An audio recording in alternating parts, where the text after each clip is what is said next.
It started with a long drive on a narrow, winding road that cut through dense forests. The kind of road where the trees leaned in so closely that it felt like they were watching. I had rented a small, isolated cabin for a weekend, wanting to get away from the noise and stress of city life. I had imagined myself sitting on a porch, drinking coffee in the early morning, listening to the birds, maybe reading a book, maybe just staring at the woods. The cabin was far enough from any town that cell service was weak, and GPS was unreliable. The thought of being alone was comforting at first, a chance to disconnect entirely. When I arrived, the sun was just dipping below the treeline, and the forest cast long shadows that seemed to stretch toward the cabin. The structure was small, rustic, made of old timber, and smelled faintly of pine and wood polish. The path leading to it was overgrown, as if few people had been there in a while. I parked my car at the edge of the clearing and walked slowly toward the cabin, dragging my suitcase over the uneven ground. My boots crunched over dry leaves, and every sound seemed louder in the quiet of the forest. Inside, the cabin was simple but functional.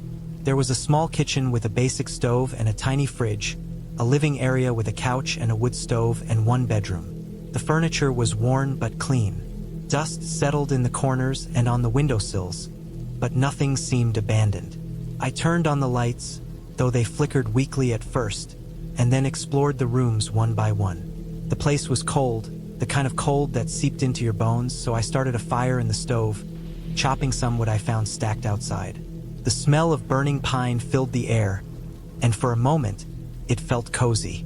As night fell, the cabin seemed smaller and more isolated. The woods outside were dark, almost black, and the wind moved through the trees with a hollow, moaning sound. I kept the fire going and sat on the couch, looking out the window at the shadows that shifted with the moonlight. Occasionally, I thought I saw movement between the trees, but it could have been the wind or a small animal. I tried to ignore it, convincing myself I was imagining things. Around midnight, I woke to a sound. At first, it was faint, a scraping noise, like something dragging across wood. My heart jumped, and I froze, straining to hear. The cabin was silent again, except for the occasional creak of the old beams settling.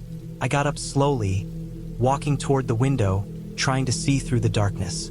Outside, everything seemed still, the shadows unmoving. I told myself it was probably a branch brushing against the cabin, but the sound had been too deliberate, too rhythmic to be just wind. I sat back down, trying to calm myself, but the sound came again, louder this time. It was coming from the back of the cabin. I realized the windows didn't give a clear view of the area behind the structure, where there was a small clearing before the forest became thick. My chest tightened, and I felt a pulse of panic. I grabbed a flashlight from the kitchen drawer and cautiously moved to the back door. The wooden floor creaked under my weight, echoing through the empty space. I pointed the flashlight outside, and the beam cut through the darkness, illuminating the clearing. There was nothing there, just the forest. The scraping noise stopped, and I allowed myself a breath. I decided I had imagined it. It was probably just the wind or a tree branch. I returned to the living room and tried to focus on reading, but sleep was impossible after that. Every little sound, a snap of a twig, the rustle of leaves, made me jump. The cabin felt too quiet, like the forest was holding its breath. Eventually, exhaustion overtook me, and I fell into a shallow, uneasy sleep. I woke suddenly to another noise. This one was different, sharper, more precise. It was a knock on the back wall of the cabin, a solid, deliberate knock. My heart hammered in my chest, and I froze. I told myself it was probably a loose board or something falling, but the sound had been too controlled, too deliberate. I stayed still for several minutes, listening, but there was nothing else. Morning came slowly, with pale light filtering through the windows. I tried to convince myself the night had been a series of coincidences. The cabin in daylight seemed less threatening, though the isolation was still intense. I decided to explore the area around the cabin to calm myself. I walked carefully around the perimeter, scanning for anything unusual. The ground was covered with leaves and fallen branches. Nothing seemed out of place, except for one set of footprints I noticed near the back of the cabin. They were fresh, human footprints leading into the forest, but none leading back. I felt a cold chill. Someone had been near the cabin last night. The thought made me feel exposed, vulnerable. I considered leaving immediately, but the nearest town was at least an hour away, and my car was parked in a way that required me to navigate the same path that the person had walked. I had no choice but to stay calm and think carefully. I spent the rest of the morning cleaning up the cabin, checking the locks on the doors and windows.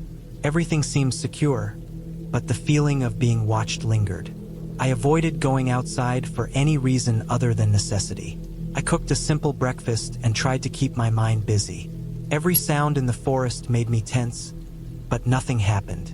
In the afternoon, I decided to check the area beyond the immediate clearing. I wanted to see if there were any signs of people, a campsite, a trail, anything that would explain the footprints. I walked slowly, scanning the forest floor, noting broken branches, animal tracks, and the occasional rock outcropping. The forest was thick and unwelcoming, the kind where it would be easy to get lost. After a few hundred meters, I found evidence of a small fire pit and remnants of a campsite. It looked old, abandoned, but the footprints seemed to connect with it. Someone had used it recently, maybe even last night. I returned to the cabin as the sun began to lower, casting long shadows.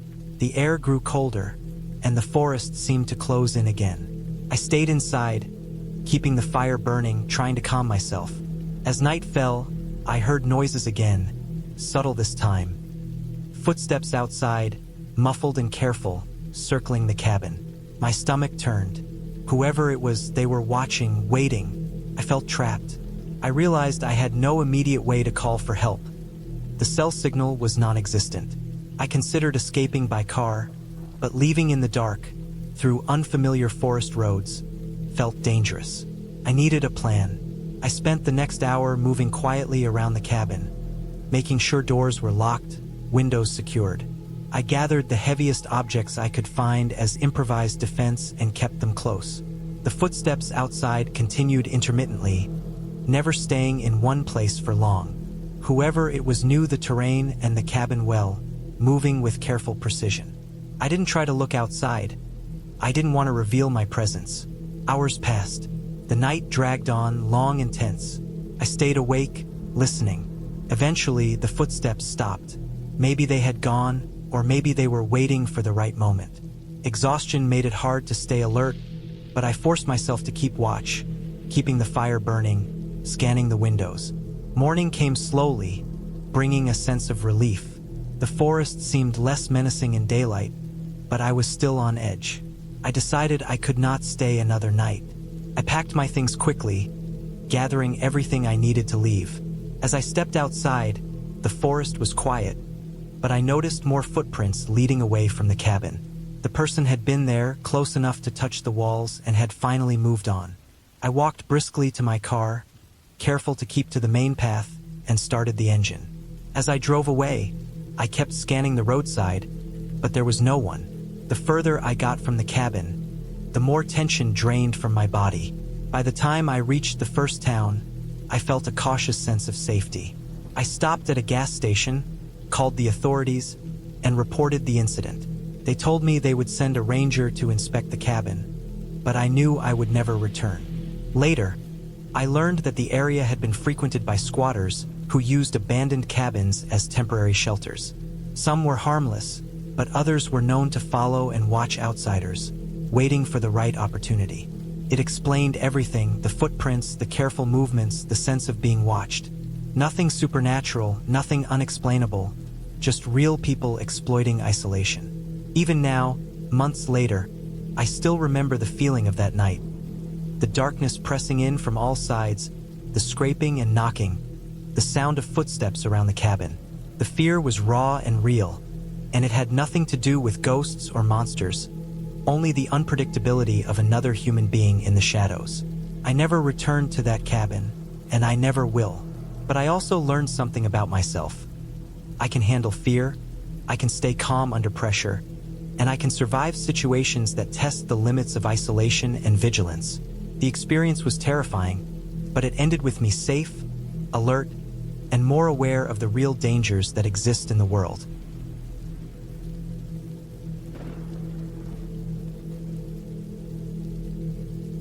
I had been driving all day, following the winding roads that led deep into the forest. The GPS on my phone had been glitchy for hours, and at some point, I had stopped even paying attention to it, relying instead on the directions scribbled on a crumpled piece of paper I had found at the cabin rental website. The sun was sinking behind the tall pines, casting long, dark shadows across the uneven dirt road. My car rattled over rocks and potholes, and I had to swerve around fallen branches. By the time I saw the cabin, my arms were sore from gripping the steering wheel, my back stiff, and my mind on edge from the long drive. The cabin itself was more isolated than I had expected. It sat at the edge of a small clearing, surrounded by dense forest. The roof was dark with moss, the wood weathered and gray. Smoke curled lazily from the stone chimney, which suggested someone might be inside, but there was no sign of movement, no light flickering from the windows. I parked the car near the rickety porch, the tires crunching over dry leaves, and stepped out. The air smelled of damp earth and pine, heavy and slightly sour, like decay hiding under the forest floor. The front door had a simple iron latch, which I lifted and pushed. It creaked loudly, the sound echoing in the quiet, and I stepped inside. The cabin smelled of dust, old wood, and faintly of mildew. Sunlight filtered through grimy windows, illuminating the uneven floorboards and casting strange, shifting shadows across the walls. There was furniture, but most of it was worn and broken. A table leaned slightly to one side, chairs had legs missing, and the single bed in the corner looked like it had not been slept in for years. I set my bag down and started inspecting the place, trying to convince myself it was safe. There was a small wood stove in the corner, a stack of firewood piled beside it. I tried the water faucet and only a slow trickle came out, brown with rust. It wasn't ideal, but I had bottled water in the car.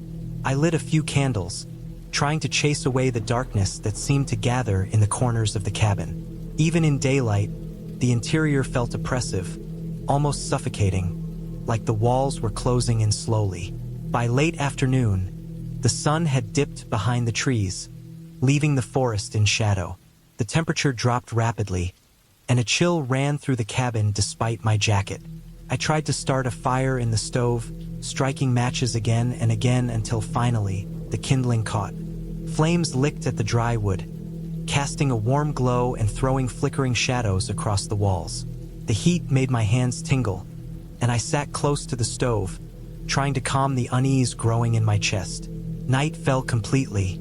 Outside, the forest was silent at first, except for the occasional rustle of leaves or distant snap of a branch. I tried to read, but the candlelight was weak, and I couldn't focus. The wind started to pick up, moaning through the trees, rattling the shutters. Then I heard it, a low, deliberate sound from somewhere outside, a crunching step on dead leaves. I froze, straining to hear. The sound came again, closer this time, slow, heavy, measured. My stomach twisted. I had no weapon, no way to defend myself if someone had approached the cabin. I considered leaving, but the road back was rough and dark, and my car was at the edge of the clearing. There was no cell service to call for help. I tried to convince myself it was an animal, a deer or a raccoon, but the steps were too deliberate, too heavy. The crunching circled the cabin, sometimes moving away, sometimes coming closer.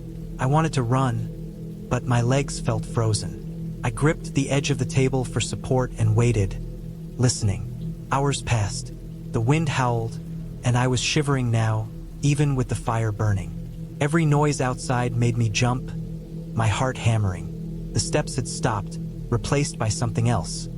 A scratching sound, like fingernails on wood, coming from the side of the cabin. I held my breath, clutching a thick branch I had found outside earlier as an improvised weapon. The scratching grew louder, moving along the wall, circling the cabin. I wanted to scream, but I didn't. I didn't want to draw attention to myself. I realized the windows offered no protection. The glass was thin, and I had seen a few panes were cracked. My only hope was to survive until morning. I checked the doors. The front door was locked with the latch, but it wouldn't withstand a serious force. The back door was worse, barely a hinge holding it in place. Panic clawed at my chest, and I felt dizzy from fear. I piled chairs against the doors, trying to create a barrier, and sat in the corner, keeping the branch close. Every sound outside made me flinch. The night dragged on. The wind tore at the trees, and something heavy brushed against the cabin wall repeatedly, testing my defenses. I stayed still, barely breathing, trying not to make a sound. Time lost all meaning. Minutes stretched into hours. At some point, I must have dozed, because I woke to a faint gray light filtering through the grimy windows. Dawn. The forest outside was quiet again, the wind dead, the shadows long and thin. I cautiously unblocked the doors and peered outside. There was no sign of anyone or anything having been there. The leaves were undisturbed, no footprints in the dirt. It was as if the night had never happened, and yet my chest was still tight, my hands shaking. I realized then that I had survived, that the fear, the terror of the night had passed.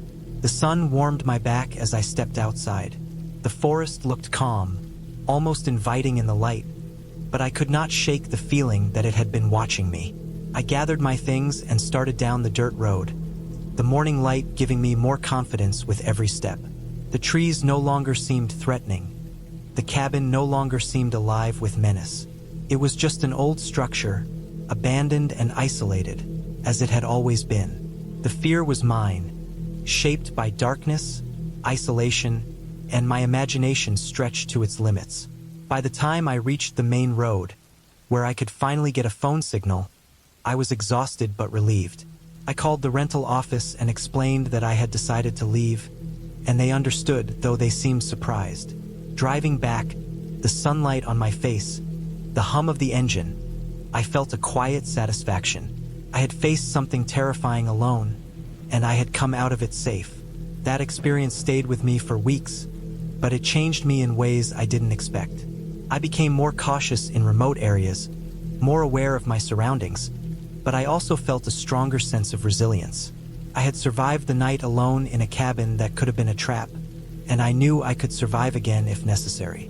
The fear that had been so overwhelming in the dark no longer held the same power over me. I remembered every detail: the creaking of the floors, the smell of the damp wood, the shadows shifting in candlelight, and I realized that fear itself could be survived. Months later, I returned to the area, during the day this time, with a group of friends. We explored the forest, walked past the cabin, and it felt ordinary now, just an old structure in the woods. There was no lingering terror, just memory. I could look back and analyze everything. My mind had filled in gaps, created sounds and movements that were probably nothing. The experience was frightening, yes, but it was also empowering. I had faced danger, real or imagined, and come through it. The memory no longer haunted me. It reminded me of my own strength and my ability to stay calm under pressure. The cabin remained abandoned, quiet, and still. I left it there, a place that had tested me and taught me lessons I would never forget. I knew I would never spend a night there again, but I also knew that I could survive isolation, fear, and uncertainty. That knowledge stayed with me, quietly, as I drove home, the forest receding behind me, the sunlight strong, warm, and reassuring.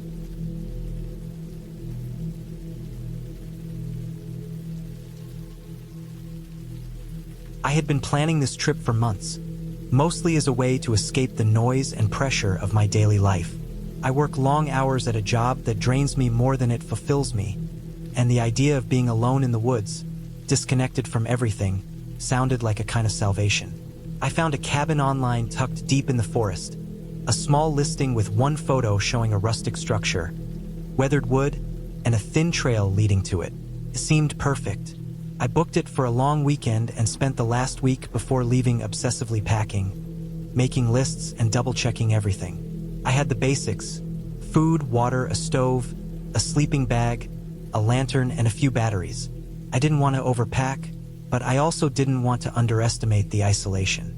The drive there was long, the kind of drive where cell service slowly disappears as you move away from towns, and the road becomes narrower and rougher. By the time I turned off the main road onto a dirt track, the forest had completely swallowed everything except the narrow path ahead. There was something unnerving about the silence, the way the trees seemed to press inward, their tall trunks blocking sunlight in patches and making the shadows stretch strangely across the ground. I didn't notice it much at first. I was focused on the cabin, on the quiet, on the freedom I thought I would have. But as the car jostled over rocks and roots, I began to realize just how far out I was. One wrong turn and I could be completely lost. I finally reached the cabin late in the afternoon. It was smaller than I had imagined. A single-story structure with a sagging porch and a door that looked like it hadn't been painted in years. The windows were grimy, the kind that made it hard to see inside. But I didn't care. I had the keys, I had the stove, and I had my plans. I parked, grabbed my bags, and stepped inside. The smell hit me immediately. Old wood, damp earth, and a faint mustiness that spoke of decades of neglect. Dust covered the floor in thin layers, and cobwebs hung in corners like forgotten threads. But it felt real. It felt like a place where I could be alone. I spent the first hour unpacking, setting up the stove, arranging food in the tiny kitchen, and lighting the lantern to chase away the dimness. The cabin had a single room for living, a small bathroom, and a loft with a mattress that looked slightly cleaner than the rest of the space. I made some tea, sat by the window, and watched the forest outside. The light was fading fast, and the shadows were beginning to stretch in ways that made the trees look like giant silhouettes leaning toward the cabin. I reminded myself it was just the forest, just light and shadow. I tried not to think about the stories I had heard. Stories of people who disappeared in woods like this. I had planned for safety. I left a note with a friend, I had extra batteries, and I had a small first aid kit. Rational thinking, I told myself, that's all I needed. The first night was quiet. Too quiet. There were the usual forest sounds. Birds, distant rustling. But as the hours passed, I started noticing things I hadn't before. The way a branch tapped repeatedly against a window.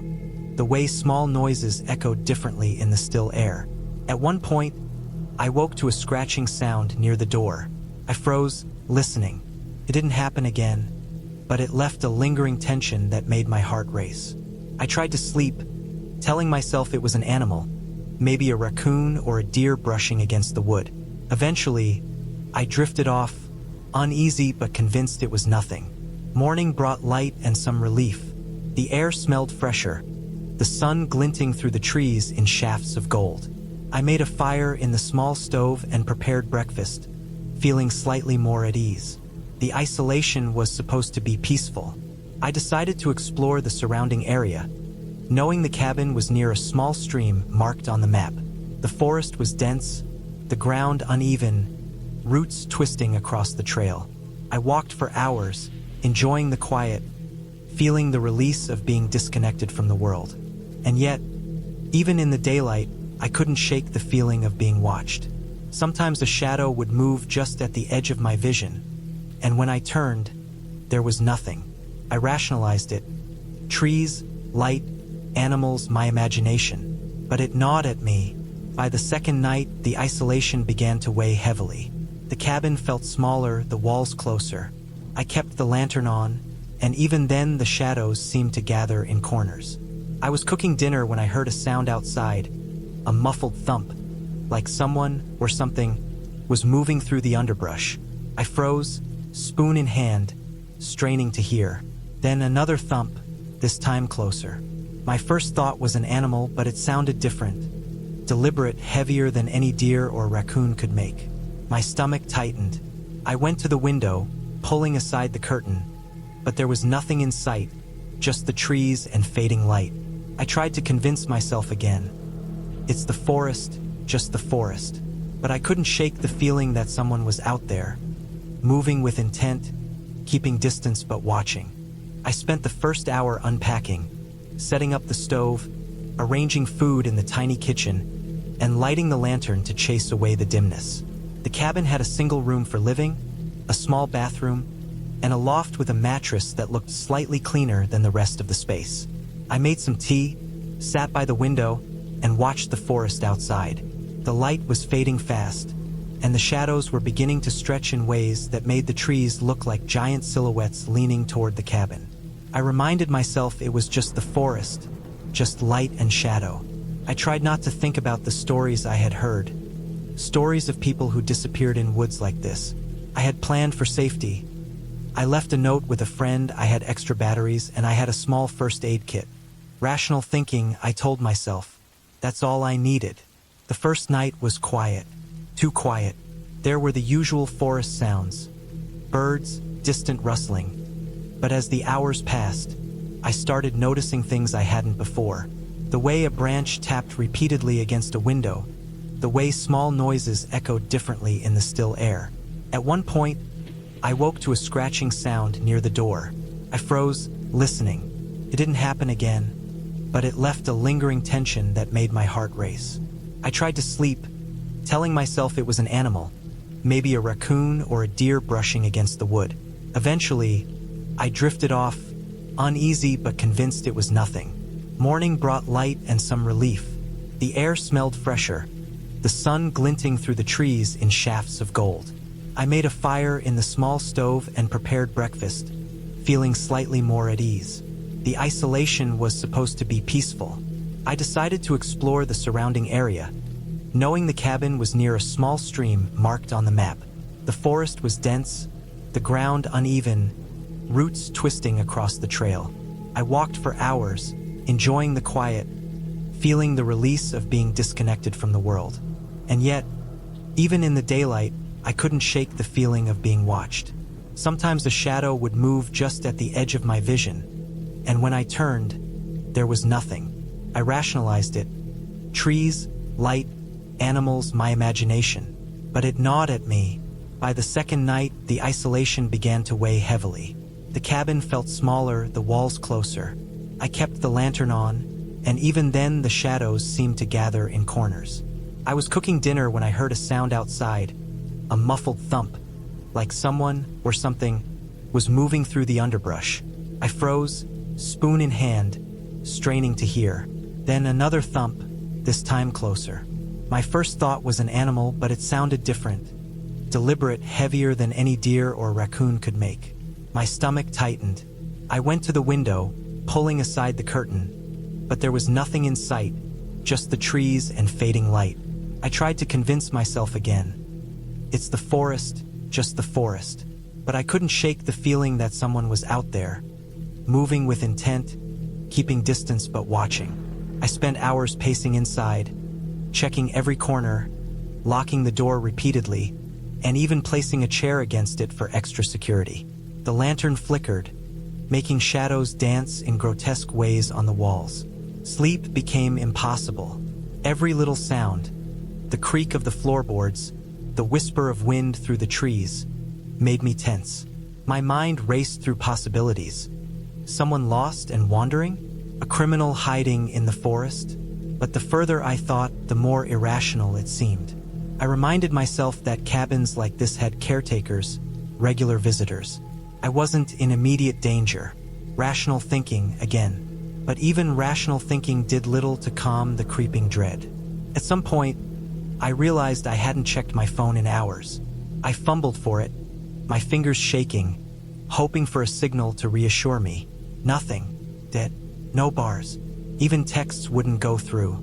The full weight of isolation hit me then. I had no immediate way to call for help. I wasn't 100% sure if someone had come close to the cabin, or if it was just my imagination, but the lack of contact made it real. My own mind started to turn against me, filling every silence with imagined footsteps, imagined voices, imagined eyes staring through the windows. I forced myself to leave the cabin the next day, determined to find a better vantage point, maybe follow the stream to a clearing. I needed movement, sunlight, air, something to shake off the mounting tension. The forest seemed heavier than the day before. The trees closed in more tightly, roots and fallen logs blocking paths I thought were clear. I had a small map, but the trails were not well marked, and I found myself second-guessing every turn. Hours passed.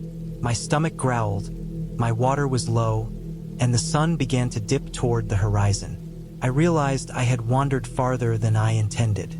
The cabin, the place of safety, felt impossibly far.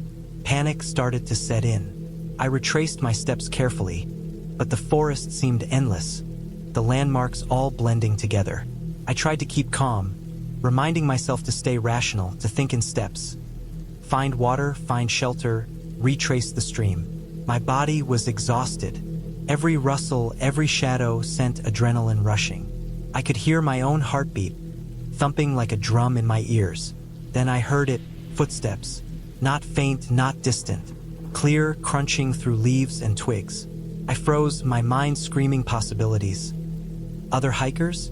Someone following me? My pace quickened, trying to reach familiar terrain. The footsteps mirrored mine, deliberate and steady. I didn't dare look back. I forced myself to stay calm, to remember how I had survived long hikes before, but fear made every step heavier. I found the stream, followed it downstream, praying it would lead me back. The sun was nearly gone, and the forest became a wall of blackness and shapes. I remembered the cabin's location relative to the stream. I walked quickly, slipping over rocks, pushing through low branches. And then I saw it, a faint outline in the dim light. The cabin, distant but unmistakable. Relief flooded me, but I kept moving cautiously, not daring to celebrate. Reaching the cabin was a small victory, but safety wasn't assured. I checked the perimeter carefully. Nothing. No signs of intrusion. Nothing disturbed inside. My heart slowly settled as I relit the stove and prepared some food, my body trembling from exhaustion and stress. I decided to spend the night awake, alert but safe, leaning on the window to watch the surrounding trees. The night passed slowly, but eventually, dawn arrived. Light broke through, chasing shadows, and with it came a sense of relief I hadn't expected to feel. The forest wasn't threatening, it was just immense, indifferent, and I had survived it by staying calm, staying rational, and keeping my mind alert. I spent the last day preparing to leave. I packed slowly, making sure nothing was left behind.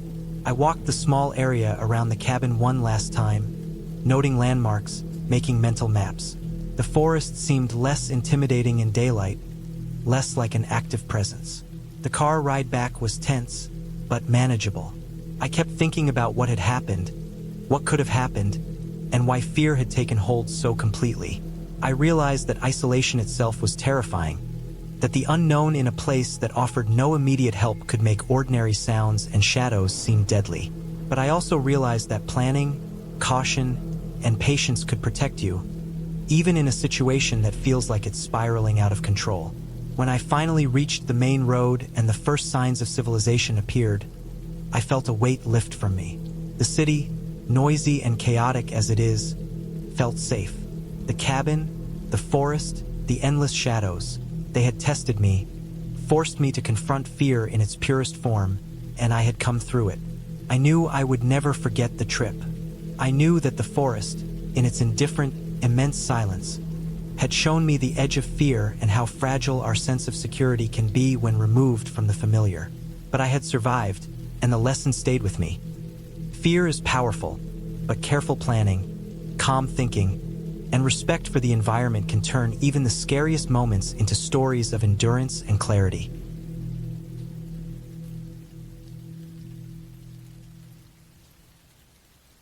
I had been looking forward to this trip for months. My life in the city had become a constant blur of deadlines, traffic, and noise, and I needed a real break. A place where I could disappear for a while, where the only sound would be the wind through the trees and maybe the distant cry of a bird. I rented a small cabin tucked deep in the mountains, far from the nearest town. It was rustic but sturdy, made of dark wood and surrounded by thick pine forest. The GPS stopped giving directions a few miles from the cabin, so the last stretch was a rough dirt road that twisted and climbed sharply. Driving it alone at dusk had made my stomach knot, but by the time I reached the cabin, I felt a rare sense of calm. The first thing I did after parking was unload my bag and open the cabin door. Inside, it smelled like old wood and a faint trace of cleaning chemicals. The interior was simple. A small kitchen area, a wood-burning stove, a single bed in one corner, a small table with 2 chairs, and a bathroom tucked off to the side. There were no modern conveniences except a small propane heater and a solar-powered lantern. The cabin had no cell signal, no internet, and I liked that. I wanted to be cut off, fully immersed in silence. I spent the first few hours unpacking, checking the stove and lighting a fire. The warm orange glow filled the room and pushed back the cold air that had seeped in through the door. I prepared a simple meal, leaning back in the chair and listening to the wind howl outside. The forest was alive with sounds. The rustle of branches, the crackle of fallen leaves, the occasional sharp snap that could have been a branch breaking or something heavier moving through the underbrush. I told myself it was just the wind, but I couldn't help noticing how loud everything sounded in the stillness. As night fell, I closed the curtains and double-checked the locks on the doors and windows. The cabin was in a remote spot, and I knew that meant I was alone, but alone didn't feel the same as safe. There was a small, empty feeling that crept along my spine, subtle but persistent, like the air itself was watching me. I told myself it was just the unfamiliarity, that my mind was creating tension where there was none. I went to bed early, hoping a good night's sleep would wash away the anxiety. Around midnight, I woke to a sound. It was faint, almost imperceptible, like footsteps on dirt. I froze, straining to hear, but the wind outside made it hard to distinguish. Then I heard it again, a slow, deliberate crunching, not far from the cabin. My heart pounded, and my first thought was a deer or some other animal. But the rhythm felt wrong. It was too heavy, too steady, and it came in bursts, as if someone was moving carefully but with purpose. I stayed in bed for a long time, listening, too afraid to get up. Eventually, exhaustion took over, and I drifted into a restless sleep. The next morning, I inspected the perimeter of the cabin. The snow from the previous night had left a thin layer on the ground, and I noticed footprints. They were large, heavy, and definitely human. They started from the tree-line and ended near the cabin, then disappeared. I felt a chill even in the sunlight. Someone had been here during the night. There was no sign of forced entry, no broken windows or doors, but the idea of someone walking around my cabin while I slept unsettled me. I told myself it could have been a hiker passing by, but the remoteness of the location made that unlikely. The rest of the day passed uneventfully. I tried to distract myself with chores, stacking firewood, cleaning the stove, and exploring a small trail behind the cabin. The forest seemed more alive than the day before. Every sound felt amplified: the snap of a branch, the rustle of leaves, the distant rumble of what could have been a falling tree. I kept noticing small things that made me uneasy. A rock out of place near the trail, a branch that looked like it had been broken recently, the smell of smoke from a far-off campfire that shouldn't have been there. I chalked it up to paranoia, but the unease persisted. Night came again, darker this time, with clouds blocking the moon. I double-checked the doors and windows, stacked more firewood near the stove, and set a heavy kitchen knife on the table beside me. I tried to read, but every sound outside made me jump. The wind picked up, and with it came a new noise, a scratching, light but persistent, against the outer wall of the cabin. My stomach twisted. I moved closer to the knife and pressed my ear against the wall. The scratching stopped. I held my breath, heart hammering, waiting. After a few minutes, nothing happened, but sleep refused me. The following day, I noticed more signs that someone, or something, had been near the cabin. Small depressions in the dirt, faint smears along the outer walls. A branch leaned carefully against the corner of the porch as if it had been placed there. I stayed inside, watching the forest through the windows. I realized that while no one had entered the cabin, someone had been circling it, watching. The thought made my skin crawl. I thought about leaving immediately, but I had no cell service, and the nearest road was a mile down a steep trail. Getting back to safety would take hours, and the idea of moving while someone was nearby made me hesitate. By nightfall, the air had turned colder, and the wind became stronger. I kept the fire going, sitting close to it with the knife in my lap, listening. Around midnight, I heard it again, the crunch of footsteps on dirt, but this time slower, more deliberate. I could hear breathing, steady and measured, coming from outside. My instinct told me to hide or run, but running in the dark into the forest was a death sentence. I stayed put, gripping the knife tightly, trying to control my panic. Hours passed. I stayed awake, every nerve alert. The footsteps came closer, circling the cabin in a slow, calculated pattern. I watched from a small gap in the curtains, but the darkness made it impossible to see clearly. The figure, if it was a figure, remained out of sight. I realized that the only way to survive was to appear vigilant and unpredictable. I moved the firewood around, slammed the windows shut with force, made noise in the cabin, anything to let the person know they were being watched. Slowly, the footsteps retreated, fading into the night.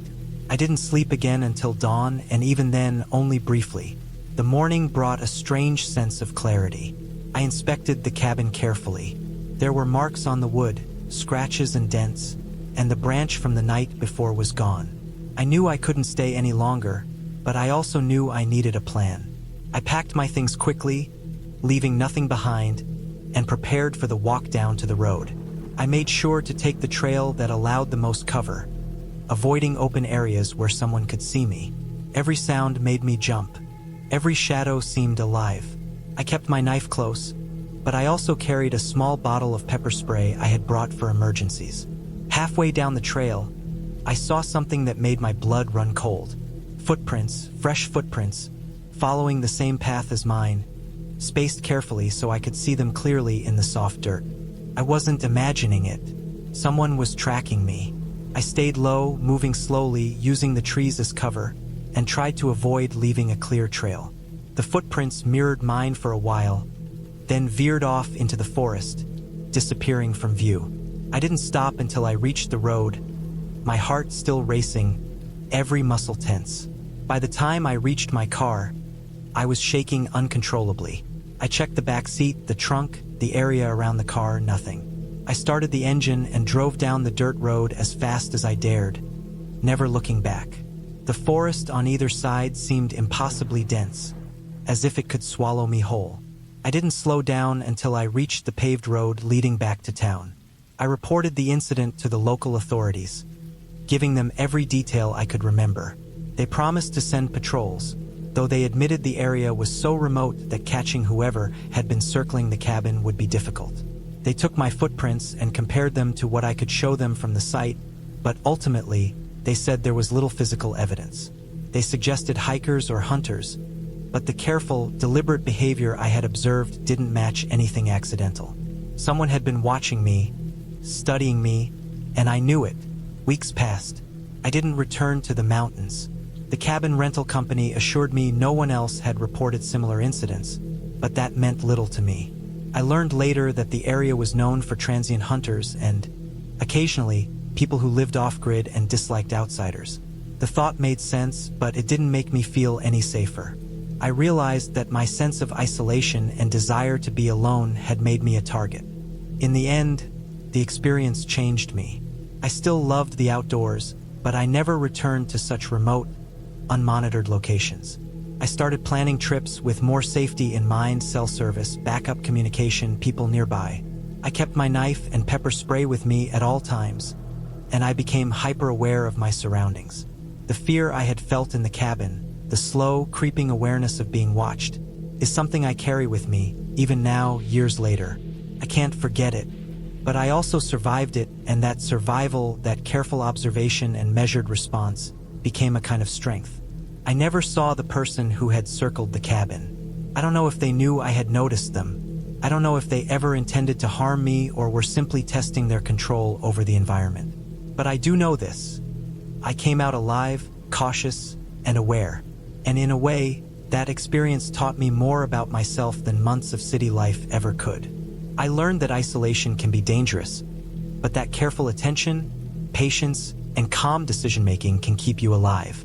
I learned that fear is real, and it can be faced, and even when you are terrified, survival is possible.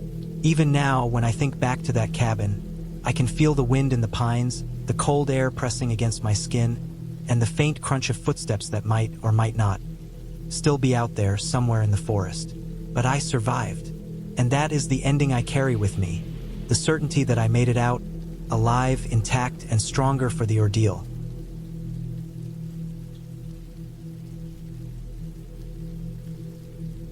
had planned the trip for months. The idea of being alone in a remote cabin, far from the noise of the city and the pressure of work, sounded perfect. I wanted isolation, the kind that allowed you to hear your own thoughts and nothing else.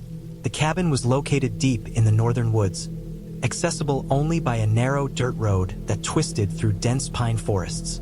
I arrived just as the sun was starting to dip behind the trees, casting long shadows across the ground, making everything look older and quieter than it really was.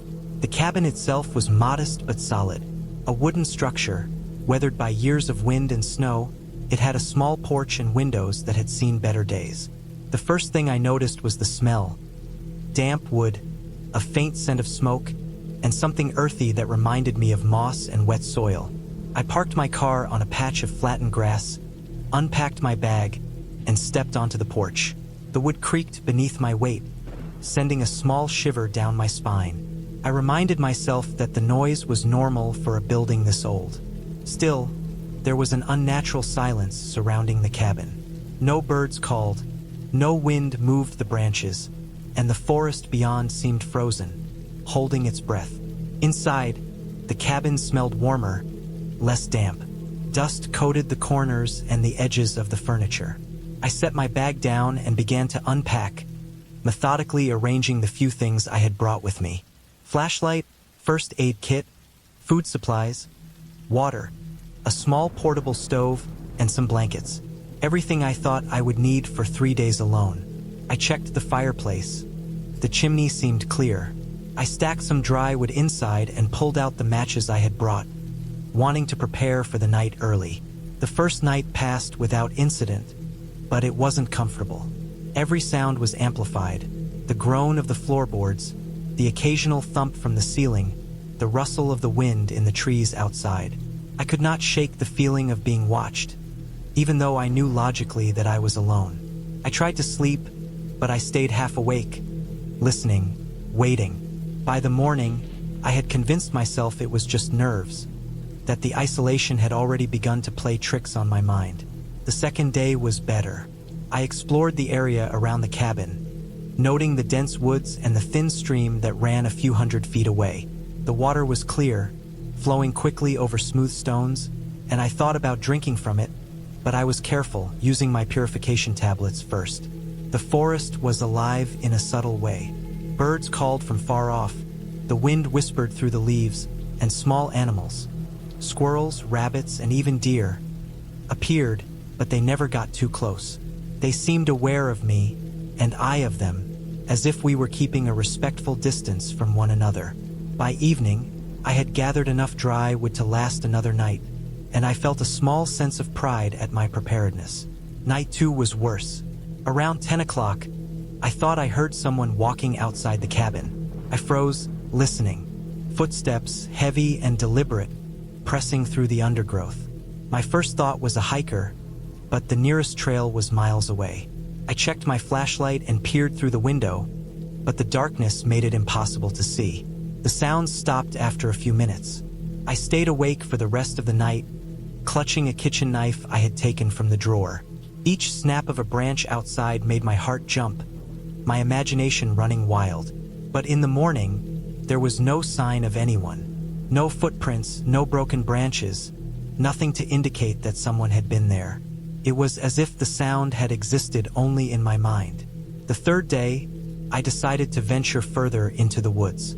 I had marked the cabin on my map and left a clear path with ribbons tied to trees, just in case I got lost. I carried my pack with essentials: water, food, first aid, and a small folding saw.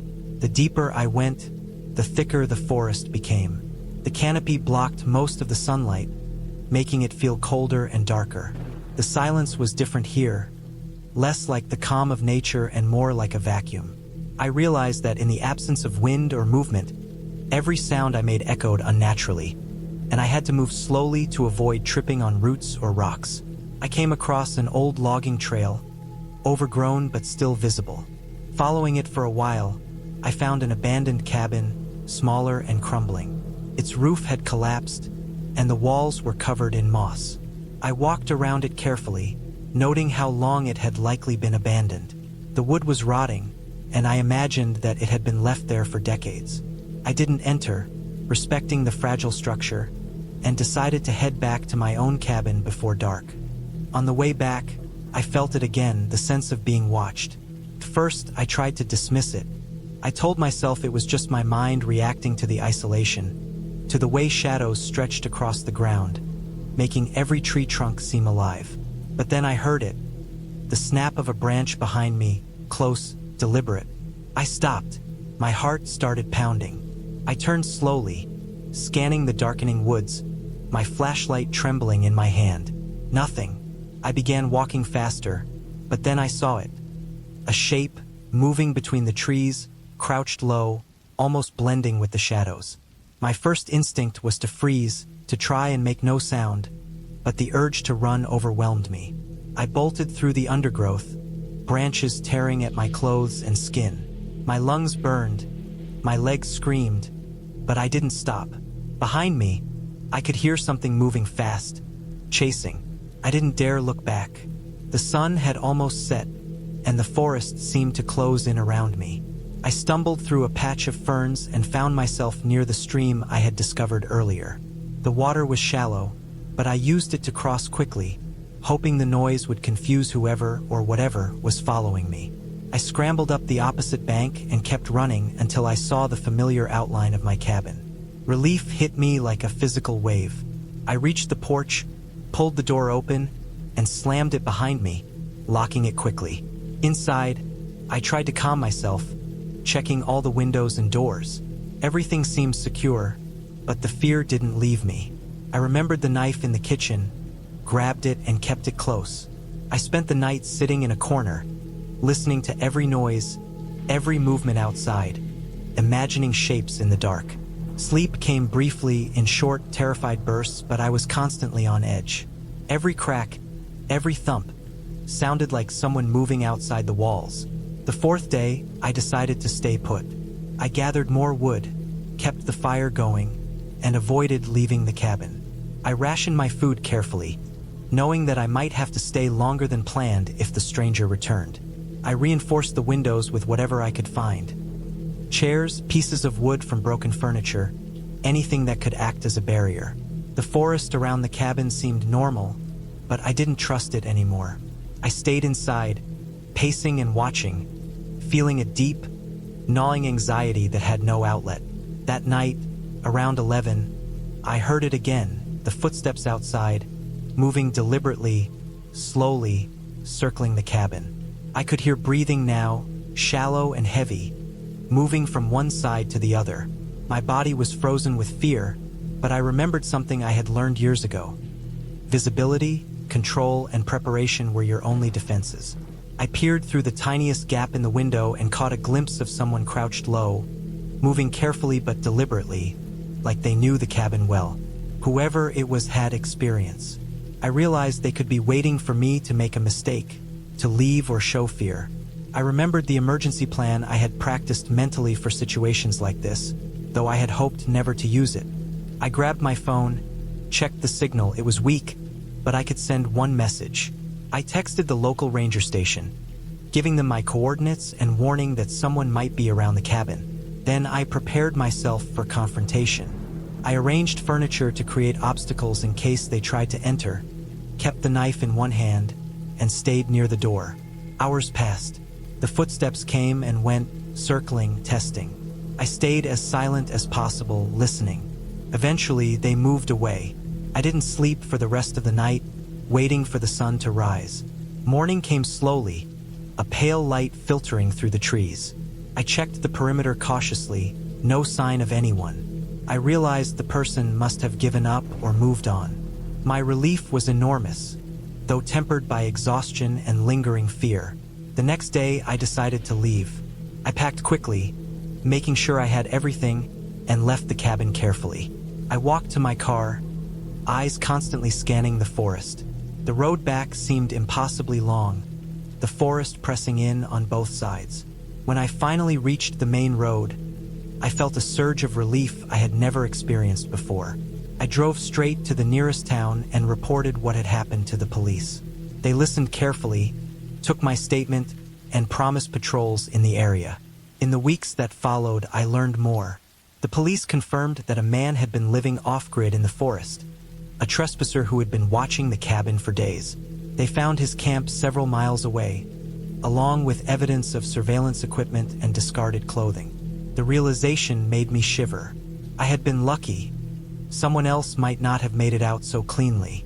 I returned home with a deep appreciation for normality, for safety, and for human presence. The experience left me cautious, aware of how quickly a peaceful situation could turn dangerous. But it also gave me knowledge, how to prepare, how to observe, and how to survive. In the end, I was safe. The cabin still stands in the forest, empty now, its silence less threatening because I know what is possible and what precautions to take. I will never forget the fear, the tension, and the isolation. But I also will never forget the relief of returning to safety, the clear understanding that preparation, observation, and calm action can mean the difference between survival and disaster. That cabin trip changed me, but I walked away alive, wiser, and fully aware of the quiet dangers that lurk in places we think are safe.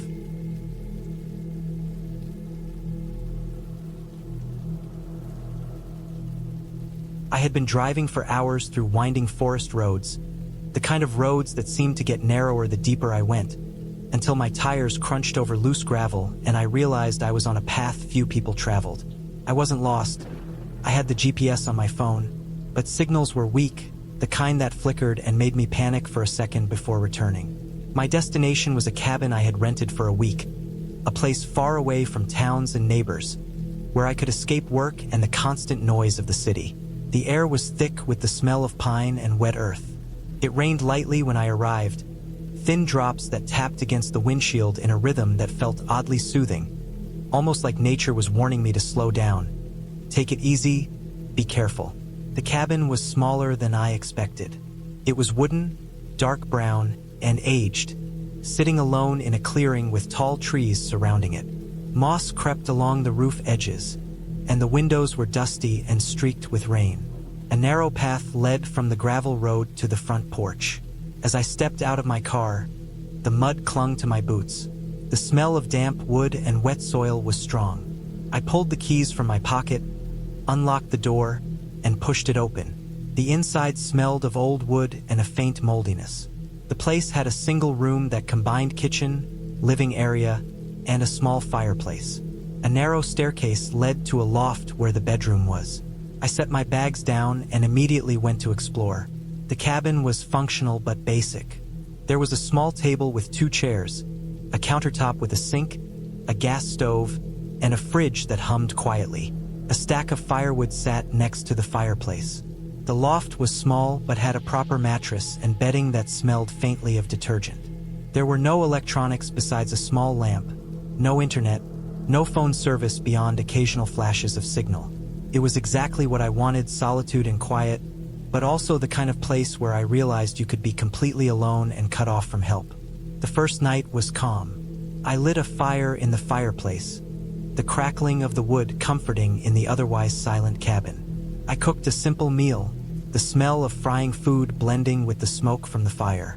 Outside, the rain intensified, hitting the roof and the surrounding trees, creating a constant drumming. I could hear the wind pushing through the treetops, making branches scrape against each other, groaning. First, it was relaxing.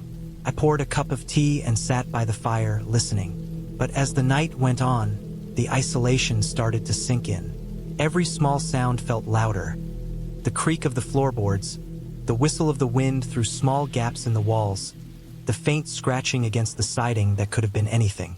Around midnight, I heard it again. A knock, soft, irregular, against the wooden walls.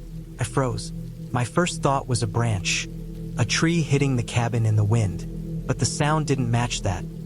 It was more deliberate, closer, and it seemed to move along the walls around the structure. I waited, trying to rationalize it. Maybe an animal, I told myself. Deer, a raccoon, something that climbed the siding. But the noise continued for nearly 15 minutes, intermittent and unpredictable, until finally it stopped. I stayed awake the rest of the night, fire burning low, listening for anything else, but the storm outside and the occasional gust of wind became my lullaby eventually. The next morning, I went outside. The rain had stopped, leaving the forest wet and heavy with mist. I walked around the cabin, looking for any signs of what could have made the noise. Branches were broken in a few places, but nothing significant. There were faint tracks in the mud, though. Small footprints, probably a fox or raccoon, but a few were bigger, human-sized. They didn't appear to be fresh, though, and I didn't see anyone nearby. Still, the thought gnawed at me. This was an isolated cabin. If someone had been here, I would have noticed. I tried to relax during the day. I walked a bit down the path leading to a small creek I had read about in the rental listing. The forest was alive with birds and insects, sun breaking through clouds in golden streaks. For a few hours, it was peaceful. But as night approached again, I felt a growing unease. The cabin seemed different at night, more oppressive. Shadows from the trees stretched across the walls. Every small noise, the wind, falling leaves, a branch snapping, felt amplified. Around 9, I heard it again. This time, not a knock but a soft rustling from outside, near the back of the cabin. I stayed frozen, holding a flashlight in one hand and a fireplace poker in the other. I considered stepping outside to check, but every instinct screamed against it. The rustling moved along the side of the cabin, and I could hear faint, deliberate crunches in the wet leaves. My heart raced. I reminded myself to breathe, to think. Could be an animal. Yet the sound was too methodical to be random. I spent the night in the loft, windows closed and locked, mattress pressed against the wall for some barrier. Every shadow became suspicious. Every creak of the cabin floor felt like footsteps. I slept very little, firewood burning down, the room growing colder as the night wore on. When dawn finally came, I was exhausted, tense, and jittery. The next day, I decided to make the cabin more secure. I checked locks on all doors and windows, stacked extra firewood near the back door to block entry, and reinforced the loft window with whatever I could find. I started keeping a baseball bat and the fireplace poker within reach. The tracks I had seen in the mud the first day had mostly disappeared from light rain, but I knew someone or something had been around. I didn't see anyone in the morning, but the thought lingered, uncomfortable and persistent. I spent that day outside, keeping myself busy with chores, cleaning the cabin, splitting some firewood, gathering water from the creek. Every few minutes, I'd glance back toward the treeline, always alert. I stayed vigilant even when the sun was high, knowing that the forest could hide anyone. By evening, I had grown paranoid, watching shadows for any movement, listening to every snapping twig. That night, the sounds returned with intensity. Footsteps circling the cabin, dragging noises, soft knocks at the walls. I stayed in the loft again, keeping the door locked and piled wood against the lower windows. I thought about staying awake all night, but exhaustion took over, and I dozed intermittently. When I woke, it was early morning, and the sounds had stopped. No evidence of entry, no footprints, nothing. Just the forest quiet again. I felt tense but cautiously relieved. By the third day, I realized I couldn't stay passive anymore. If someone had been observing the cabin, they could be planning something. I didn't want to confront them directly, but I needed a way to ensure safety. I remembered that the cabin rental listing included a ranger station about 5 miles down the gravel road. If I could make it there, I could alert someone and figure out what had happened. I packed essentials: water, food, flashlight, and the baseball bat. I told myself to remain calm, move quickly, and keep an eye out for any signs of someone following me. I left the cabin in the early morning. The forest was quiet, the mist still hanging low. I followed the same winding road I had driven in on, boots sinking in mud and gravel. Every step felt exposed. Branches snapped under my weight, leaves rustled in the wind, and I kept glancing over my shoulder. Halfway down the path, I saw something that made my blood run cold. Fresh footprints in the mud, human, large, approaching the direction I had come from the cabin. They hadn't noticed me yet, but they were there. My pace quickened, heart pounding. I avoided any unnecessary noise, moving carefully but fast. The 5 miles to the ranger station felt endless. I had to navigate around fallen branches, mud pits, and uneven terrain while staying alert for anyone who might be following. When I finally reached the small wooden ranger station, relief hit me in waves. A man was there, older, alert. I told him my situation, my voice trembling despite my effort to stay calm. He listened carefully, then immediately called for backup. I stayed in the station, drinking water, shivering, exhausted from adrenaline and fear.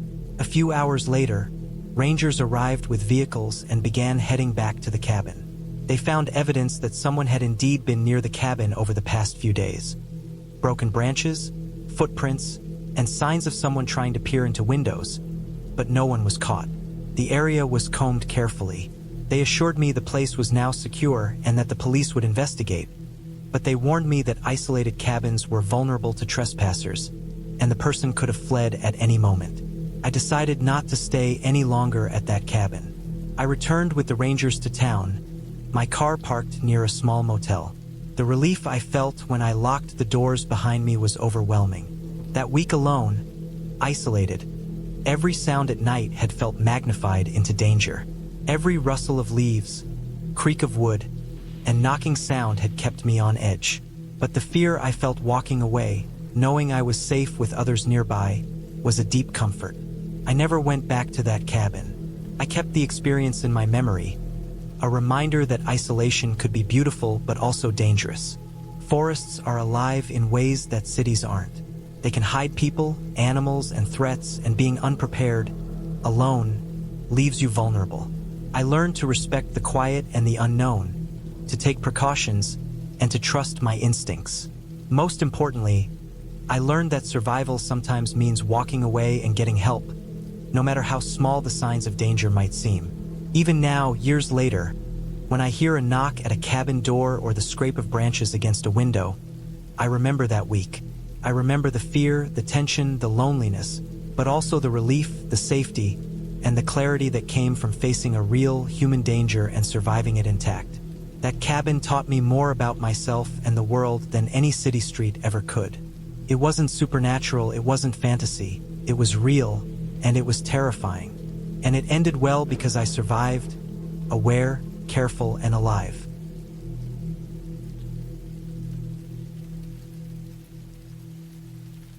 I had been driving for hours, the sun already sinking low behind the distant hills, when I finally spotted the cabin. It wasn't anything special, just a small wooden structure with a steep roof, a narrow porch, and a single chimney that sent up a thin curl of smoke. It looked abandoned at first, but a closer glance told me someone had been here recently. The tire tracks in the dirt driveway were fresh, and there were footprints in the soft mud near the porch.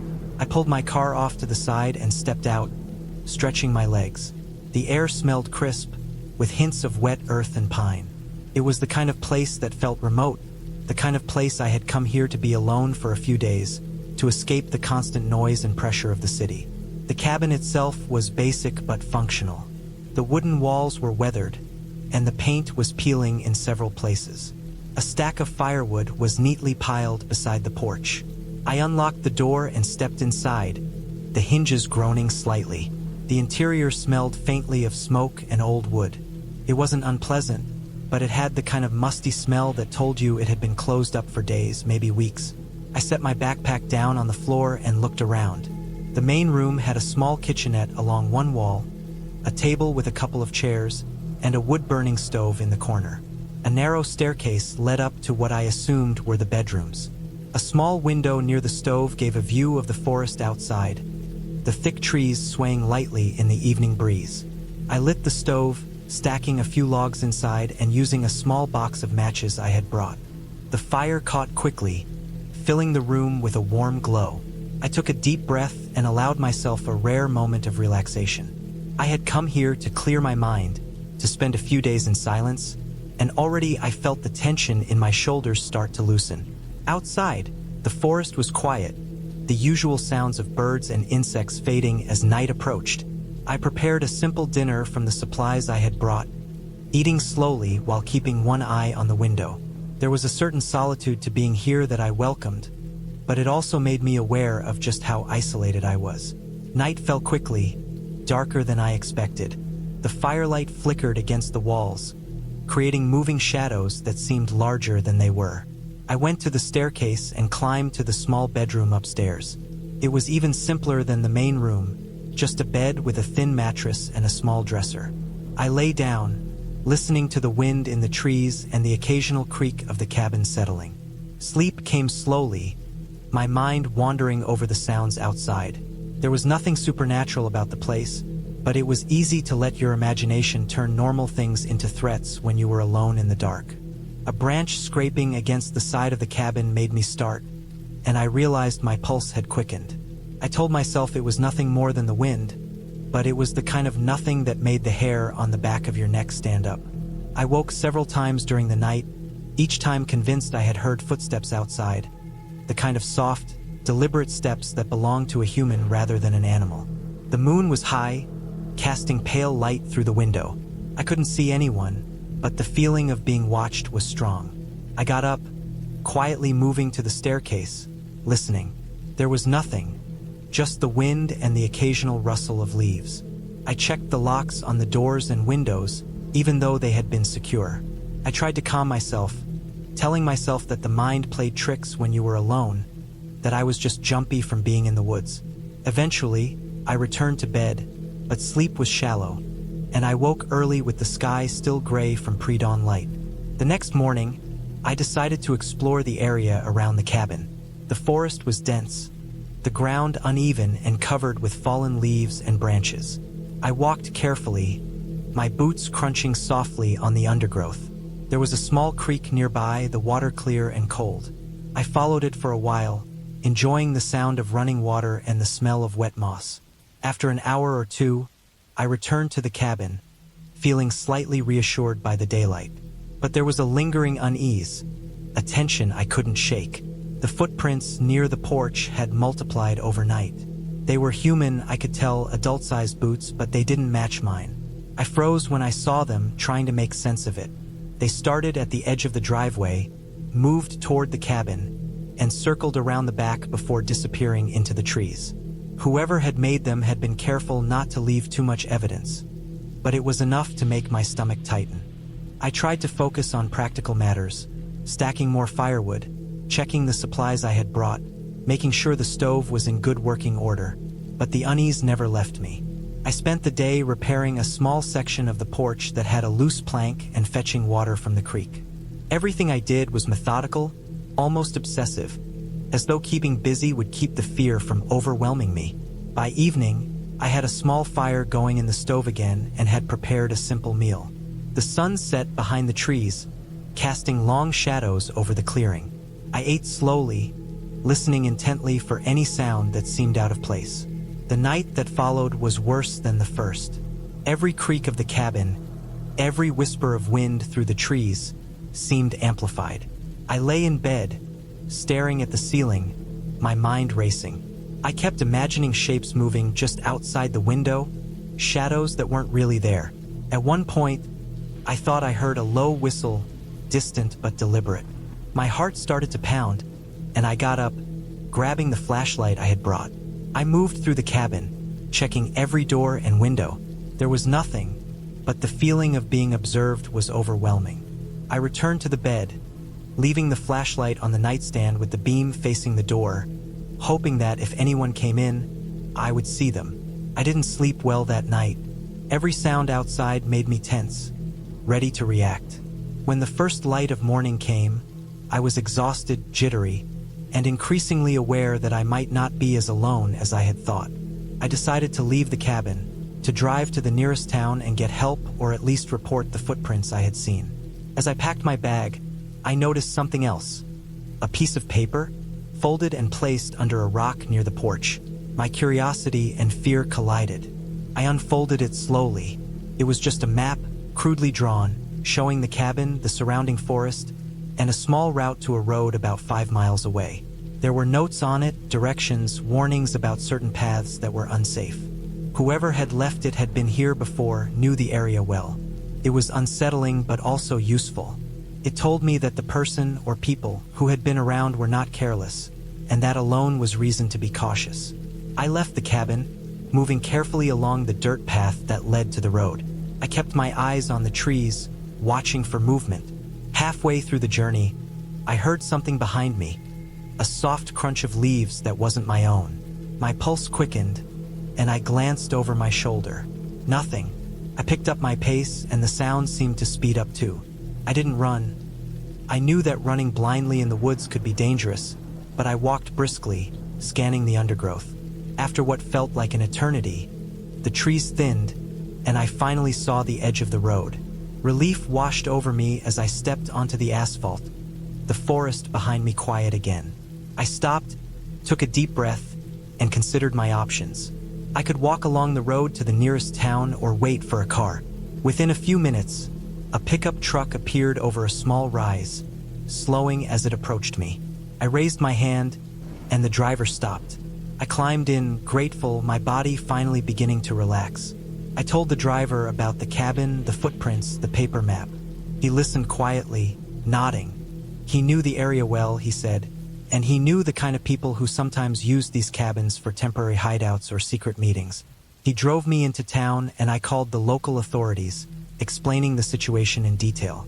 They didn't find anyone immediately, but they took my statement seriously and said they would patrol the area. I stayed in town for the night, sleeping in a proper bed, the noise and lights of the town strangely comforting after the silence and shadows of the forest. The next day, I returned to the cabin with the authorities.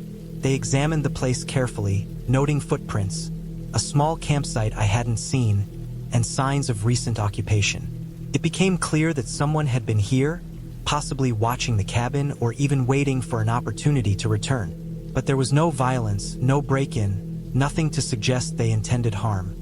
Just the presence of someone else in a remote, isolated place. They took photos, marked the area, and promised to patrol more frequently.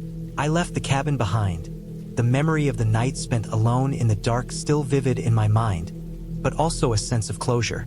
I knew I had been cautious, observant, and careful, and that had kept me safe. Months later, I drove past the area again. The cabin was empty, the forest quiet. The experience stayed with me, not as a story of supernatural terror, but as a reminder of how vulnerable isolation could make you, how much your own mind can magnify fear, and how being alert, cautious, and prepared can make the difference between panic and safety. I never stayed alone in a remote cabin again without taking extra precautions, but I also knew that fear, when faced directly and with care, could be managed. It was a realistic lesson in vigilance, in reading signs, and in respecting the unknown presence of others in the wilderness.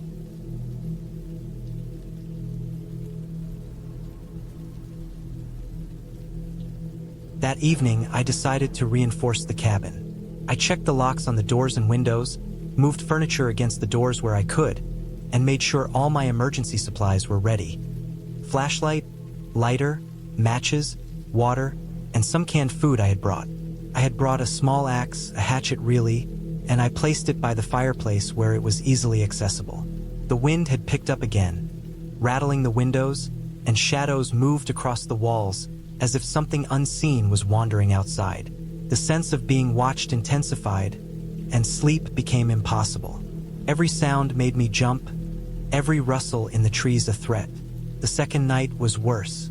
Around 2 a.m., I heard the steps again. This time, they were closer, circling the cabin. My heart thumped painfully, and I stayed absolutely still, listening. The steps stopped suddenly, right at the edge of the porch. Silence, then a faint scraping sound, like someone dragging something along the ground. I gripped the axe tighter, my knuckles white, and I didn't move. Hours passed like that, every second stretching unbearably. By dawn, I was exhausted, my body tense and trembling, but I hadn't heard anything else.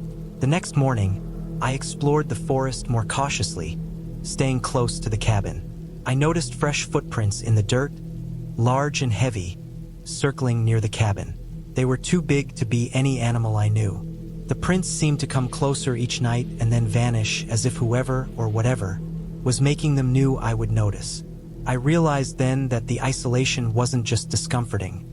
It was dangerous. Someone had been watching the cabin for days, maybe weeks, and they knew I was here. I considered leaving immediately, but the dirt road I had come in on had been washed out by rain in several places, making the drive back treacherous without light. I fortified the cabin even further, placing furniture against all doors and windows, stacking firewood near the entrances, and keeping the axe within reach at all times. I spent the day quietly watching the forest, noting every movement. Shadows seemed to move with intention, and I could hear subtle noises that weren't consistent with the wind. By nightfall, I had barricaded myself in as much as I could. I didn't sleep that night. I stayed awake, listening, ready for anything. The steps came again, circling the cabin, slow and deliberate, pausing at every door. I held my breath and gripped the axe, ready for a confrontation I hoped wouldn't happen. When the sun rose the next morning, I made a decision. I wasn't staying another night. I would leave immediately, risk the rough road, risk getting stuck, anything to escape the unknown presence watching me. I packed quickly, keeping my eyes on the forest. As I unlocked the door and stepped outside, I froze. Someone had been inside the cabin. Not violently, but carefully. The curtains had been moved slightly, small items shifted. Whoever it was, they had known I would leave the next morning. My stomach churned as I realized how close they must have been the night before. I didn't stop to think. I ran to the car, throwing myself into the driver's seat, starting the engine before even closing the door properly.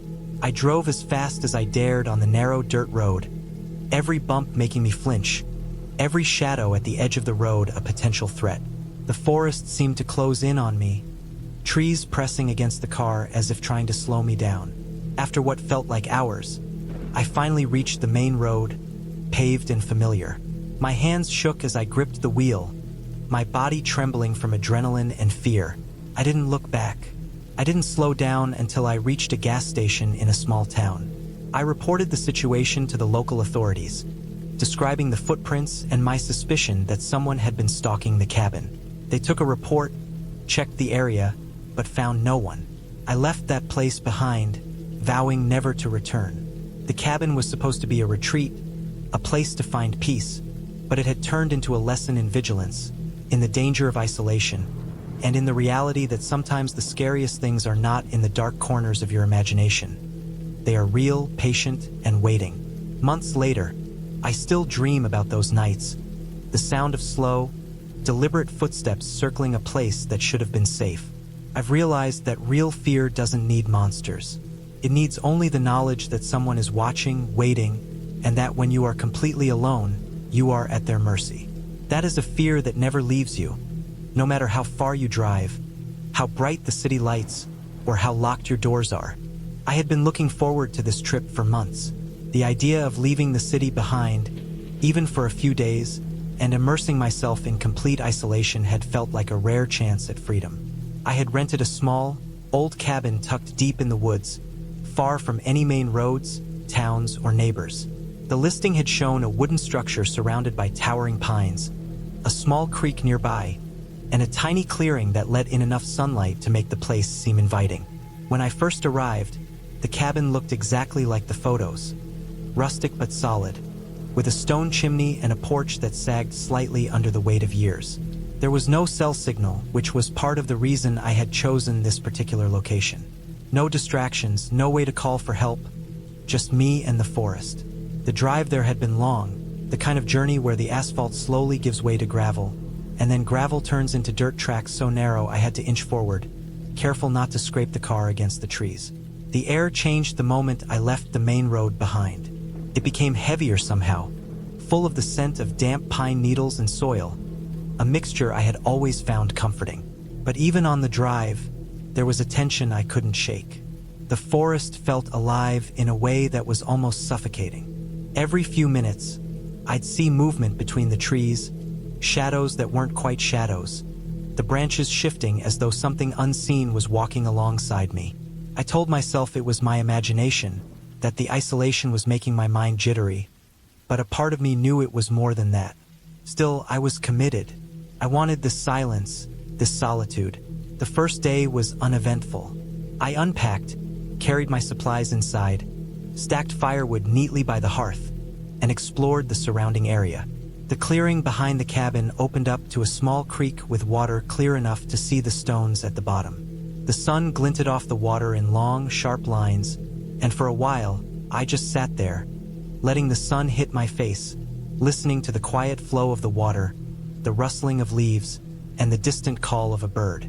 It was peaceful, almost too peaceful, and I liked that about it. That night, I lit a fire in the cabin's fireplace. I had brought a stack of books and a journal, intending to write, but the way the flames flickered against the walls and ceiling made it hard to focus. Shadows leapt across the room, twisting and stretching in ways that made the familiar objects in the cabin seem strange. I kept the door locked and the windows closed. The wind had started picking up outside, rattling the branches and the roof, and the sound of it scraping against the cabin felt louder than it should have. I remember thinking that the house, in its old wooden way, groaned as the wind hit it, almost as if it were warning me to pay attention.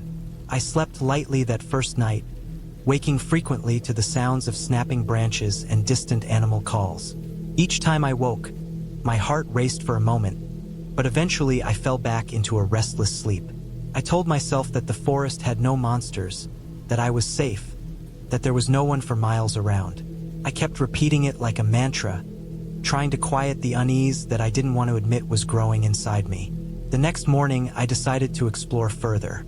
There was a small trail behind the cabin, barely visible among the undergrowth.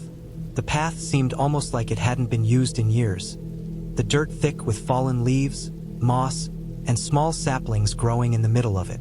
I followed it, walking carefully, noting every sound, the crunch of my boots, the occasional snap of a twig underfoot, the distant murmur of the creek. As I walked deeper into the woods, the trail narrowed, and the trees grew closer together, their thick branches interlocking overhead to make a canopy that dimmed the sunlight. I felt a creeping sensation of being watched, not in a sudden, terrifying way, but in a slow, steady way, like the forest itself was aware of me. I eventually reached a small ridge overlooking a valley.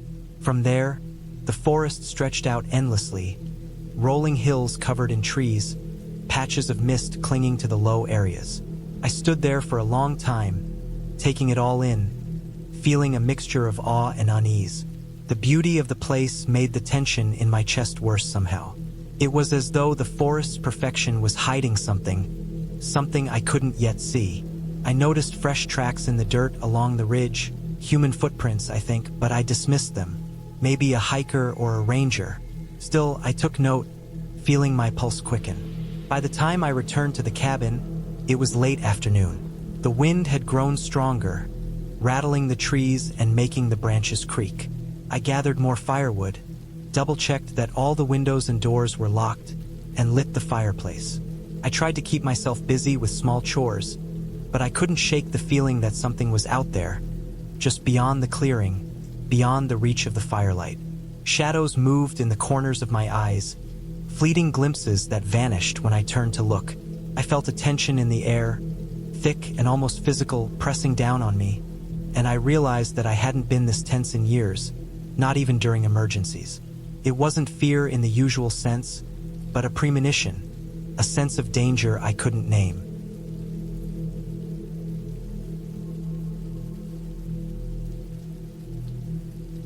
I had been driving for hours through the narrow, winding roads of the mountains, the kind where even the GPS seemed unsure of its own guidance.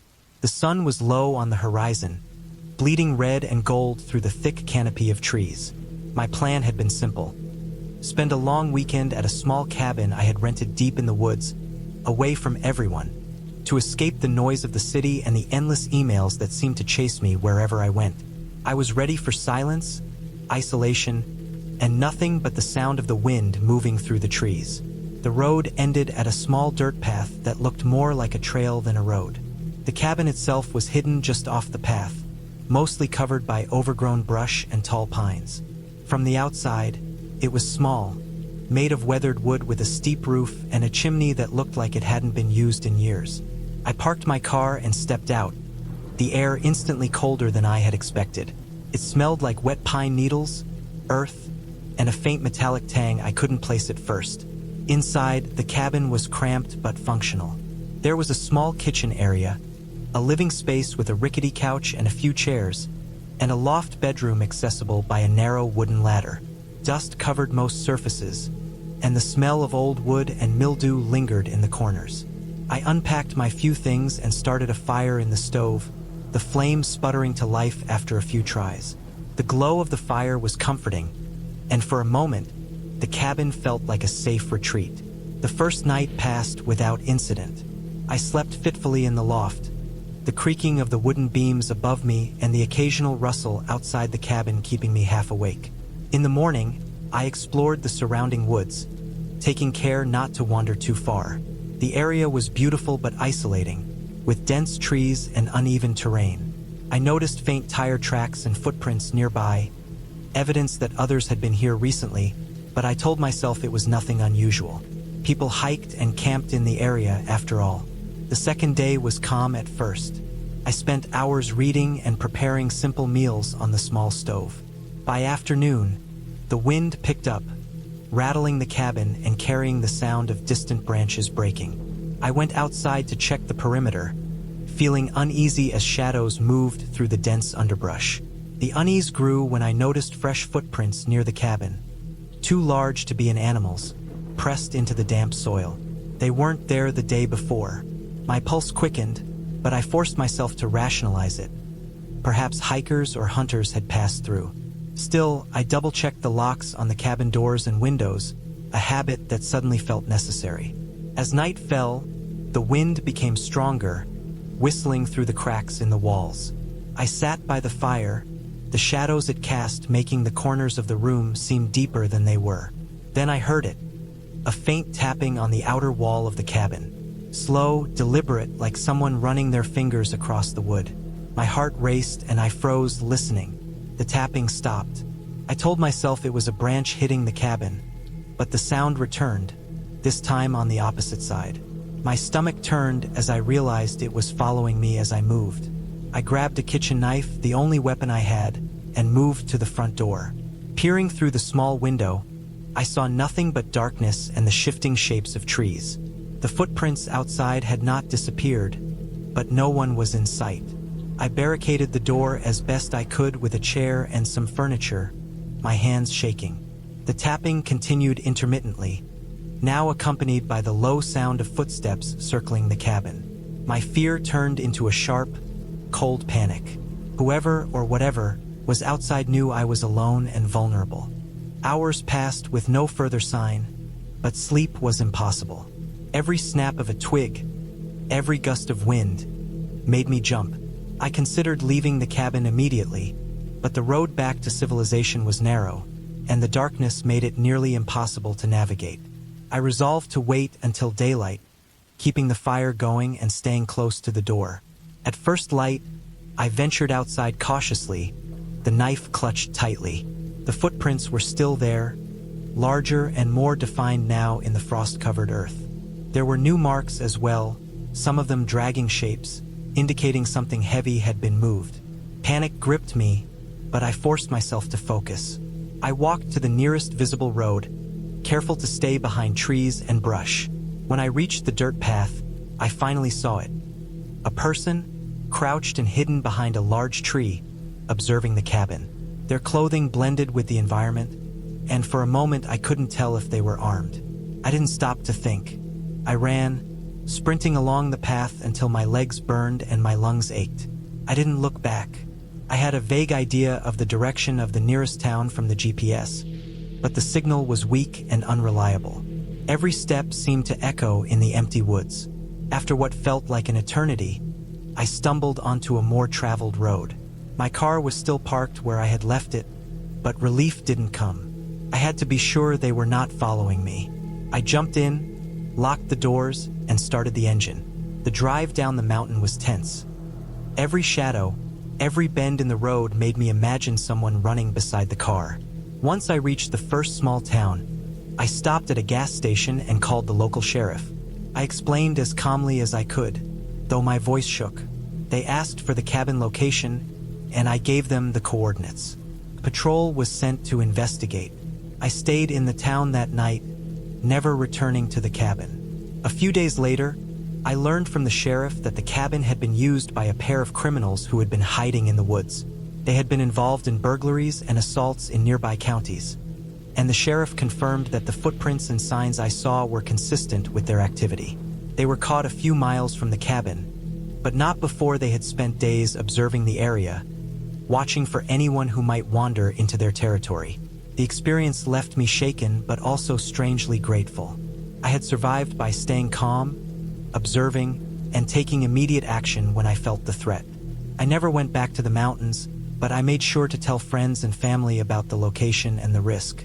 I learned to respect isolation, not romanticize it.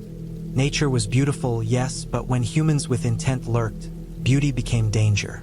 I kept that lesson with me in the years that followed, always cautious when venturing into secluded areas, and always aware that safety could not be assumed, even in the quietest, most peaceful places.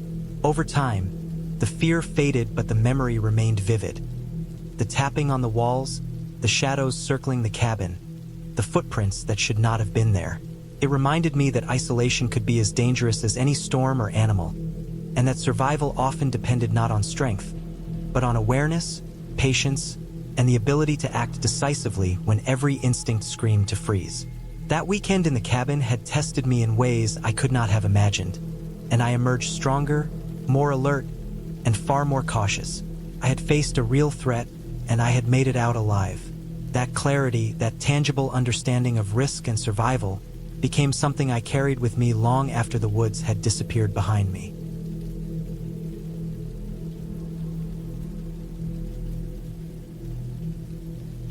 That night, I slept uneasily. I woke several times, each time to the sound of the wind or the tapping outside. At one point, I heard a crunch on the gravel outside. It was faint but distinct. I sat up in bed, listening. The noise came again, slow and deliberate. I grabbed the baseball bat I had brought for safety and crept to the window. Again, nothing. But then, as I watched, I saw movement at the edge of the clearing. A figure, dark and low, moving just behind the trees. My heart slammed in my chest. I wanted to call someone, but my phone had no signal. I considered leaving, but the idea of running blindly into the forest in the dark made me hesitate. The next morning, I didn't leave the cabin. I kept the doors locked and peered through the windows, watching the treeline. Everything seemed still, but the memory of the figure lingered. I noticed marks in the dirt near the cabin, small indentations that looked like footprints but too large and oddly spaced to be human. I traced them along the edge of the clearing. They didn't lead anywhere obvious. They stopped suddenly near a cluster of trees, as if whoever made them had vanished. As the day passed, my unease grew. Every sound, every movement in the trees made me flinch. I started keeping a log of the noises, noting the times and types.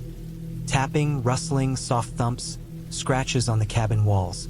Some seemed random, others deliberate, almost rhythmic. Couldn't sleep.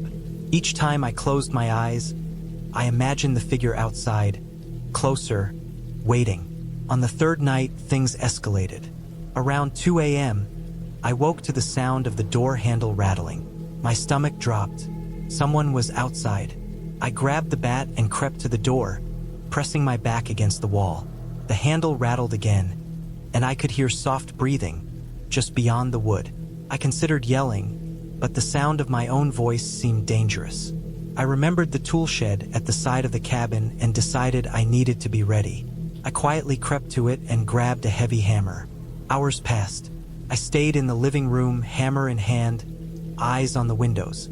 The handle rattled sporadically, and I could hear footsteps circling the cabin. At dawn, everything stopped. I didn't dare sleep. I watched the forest, waiting. Nothing moved. By midday, I realized I needed a plan. I couldn't stay inside forever, but I also couldn't call for help.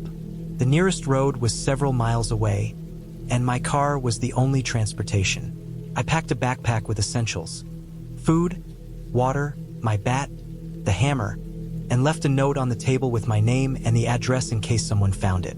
Then, I started walking toward the road, sticking to the underbrush, careful not to make noise. The forest seemed to close in around me, branches scraping against my arms and face. Every snapping twig made me jump. After an hour, I reached a part of the forest where the trees thinned, and I saw a faint trail. I followed it, hoping it led to the main road. I kept glancing behind me, expecting to see the figure. Nothing appeared, but I could feel it, some presence just beyond my vision. I walked faster. The trail finally opened onto a gravel road. Relief hit me like a wave. I ran to my car, unlocked it, and started the engine. As I drove away, I kept my eyes on the treeline. No one followed. The forest seemed silent, indifferent. Back in town, I reported the incident to the local authorities, describing the footprints and noises. They took the report seriously but found nothing. The area was remote, and trespassing was common, especially from hunters or vandals. I never went back to that cabin. Weeks later, I realized that the fear hadn't left me. Every time I hear footsteps outside my house or a knock at the door, I remember that night. I know the forest is indifferent, but some people or something had been there observing. Maybe it was someone checking cabins for theft, maybe a hunter, maybe someone else entirely. I'll never know, but the experience changed me. I learned the forest is quiet, but quiet isn't always peace. And sometimes, isolation can make you feel completely alone even when you are being watched. The cabin itself stands there, somewhere deep in the woods. I imagine it now as it must be, silent, still waiting. I know I left behind a part of myself there, too. The part that believed in safety in solitude. That part is gone.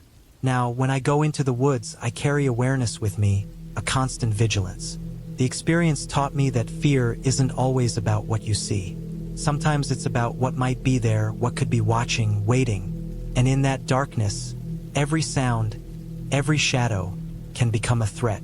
I never stayed another night in a remote cabin alone. I didn't need to. I realized the forest itself isn't dangerous. It's the isolation that can become dangerous, the unknown presence of someone else in your space. And even when the immediate danger is gone, the memory lingers. The thought of the figures circling my cabin, the rattling handle, the footprints that ended abruptly, it all stayed with me. It's a weight I carry, a lesson learned too late. The cabin trip that was supposed to be peaceful and restorative became a test of survival and awareness. I got out alive, but part of me is still out there, in that forest, where the cabin waits in silence. I had been driving for hours, the sun dipping low behind the pine-covered hills, painting the sky in streaks of red and orange. The road had narrowed into gravel, winding between dense forests that seemed to lean over the car, their branches scraping the sides as if warning me to turn back. I didn't. I had planned this trip for months, my mind filled with visions of solitude, cold mornings by a fire, and the quiet, heavy peace of the woods. I had imagined the isolation would be calming, something to escape the constant hum of work and people, to breathe and think clearly. What I hadn't imagined was how the silence could become something else entirely, heavy and oppressive in a way that pressed on your chest and made your stomach turn. The cabin wasn't hard to find if you knew where to look. I had a map printed from some small site, not very detailed but enough to get me close. Eventually, I left the gravel road entirely and followed a narrow path into the trees. The tires crunched over branches and rocks, my headlights cutting through thick patches of fog that had started to settle between the trunks. My heart began to beat faster, not with fear exactly, but anticipation. There was something about seeing a place for the first time, knowing no one had been there in months, maybe years, that made your body tense in ways you didn't fully understand. When the cabin finally appeared, it was more worn than I expected. The paint had faded to gray, wood panels warped and splitting in places, and the roof sagged slightly in the middle. Still, there was a solidity to it, a stubbornness, like it had survived storms and winters and refused to give in. I parked the car on the patchy grass in front, stepped out, and immediately smelled the dampness of the forest. The wet soil, the pine needles, and something else, faint and metallic, like rust or blood. I shook my head. My mind was probably overworking, imagining things. There was no one here. There couldn't be. I unloaded my gear slowly, methodically. Sleeping bag, food, stove, firewood. I had brought extra water. The cabin's door resisted at first, but eventually swung open with a loud creak. Inside, the air was musty, thick with the smell of old wood and dust. Cobwebs hung in corners, and the floorboards creaked under my weight.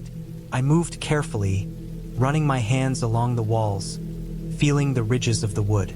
There was a small kitchen, a living area with a broken chair, a fireplace with ashes cold and gray, and a tiny loft above for sleeping. Everything felt abandoned, frozen in a moment, untouched but not cared for. I spent the first hour exploring and setting up.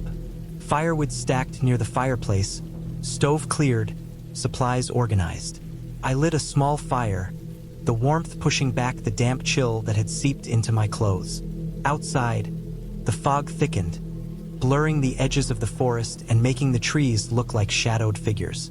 I told myself it was nothing, just mist and low light. I had been alone in the woods before. This was nothing new. Still, there was a tightness in my chest that didn't go away, a constant awareness that I wasn't entirely comfortable. Night came fast. The forest seemed to deepen around me, darkness settling like a living thing pressing against the cabin walls. I kept the fire alive, not wanting to sit in silence, and started to unpack the rest of my supplies. My flashlight cut a cone of light in the living area, bouncing off walls and floor, and I realized just how many shadows a small cabin could create. Every time I shifted, every sound of creaking wood made my stomach tighten. It wasn't fear exactly, more like a constant anticipation, a sense that something was off even though I couldn't say why. The first sound came around 10 at night, a low thump, repeated, coming from outside. My stomach sank. I sat very still, listening. It was soft, irregular, like a branch hitting the cabin wall. I told myself it was an animal, deer or raccoon, something normal. But the thumping continued, moving slowly around the cabin. It wasn't rapid, not aggressive, just deliberate. I moved closer to the window, careful to keep my flashlight off, peeking through the glass. Nothing, just the fog and the dark shapes of trees. I waited, frozen in place, until the sound stopped. My body had tensed without me noticing, and I realized my hands were shaking. Sleep didn't come easy. Every creak of the floorboards, every rustle outside made me sit up, heart pounding. I tried to focus on the fire, let its warmth soothe me, but the feeling of being watched never left. Around 2 in the morning, I heard it again. Thump, thump, slow, methodical. This time, I could hear scraping, like something dragging along the ground. I grabbed a small axe I had packed for firewood and moved toward the door. My ears strained, my eyes searching through the darkness. Then I heard the snapping of twigs closer, right next to the cabin. I froze. My mind ran through every scenario. Animal, human, nothing. None of it mattered. I wasn't sure what was out there, and that made it worse than knowing.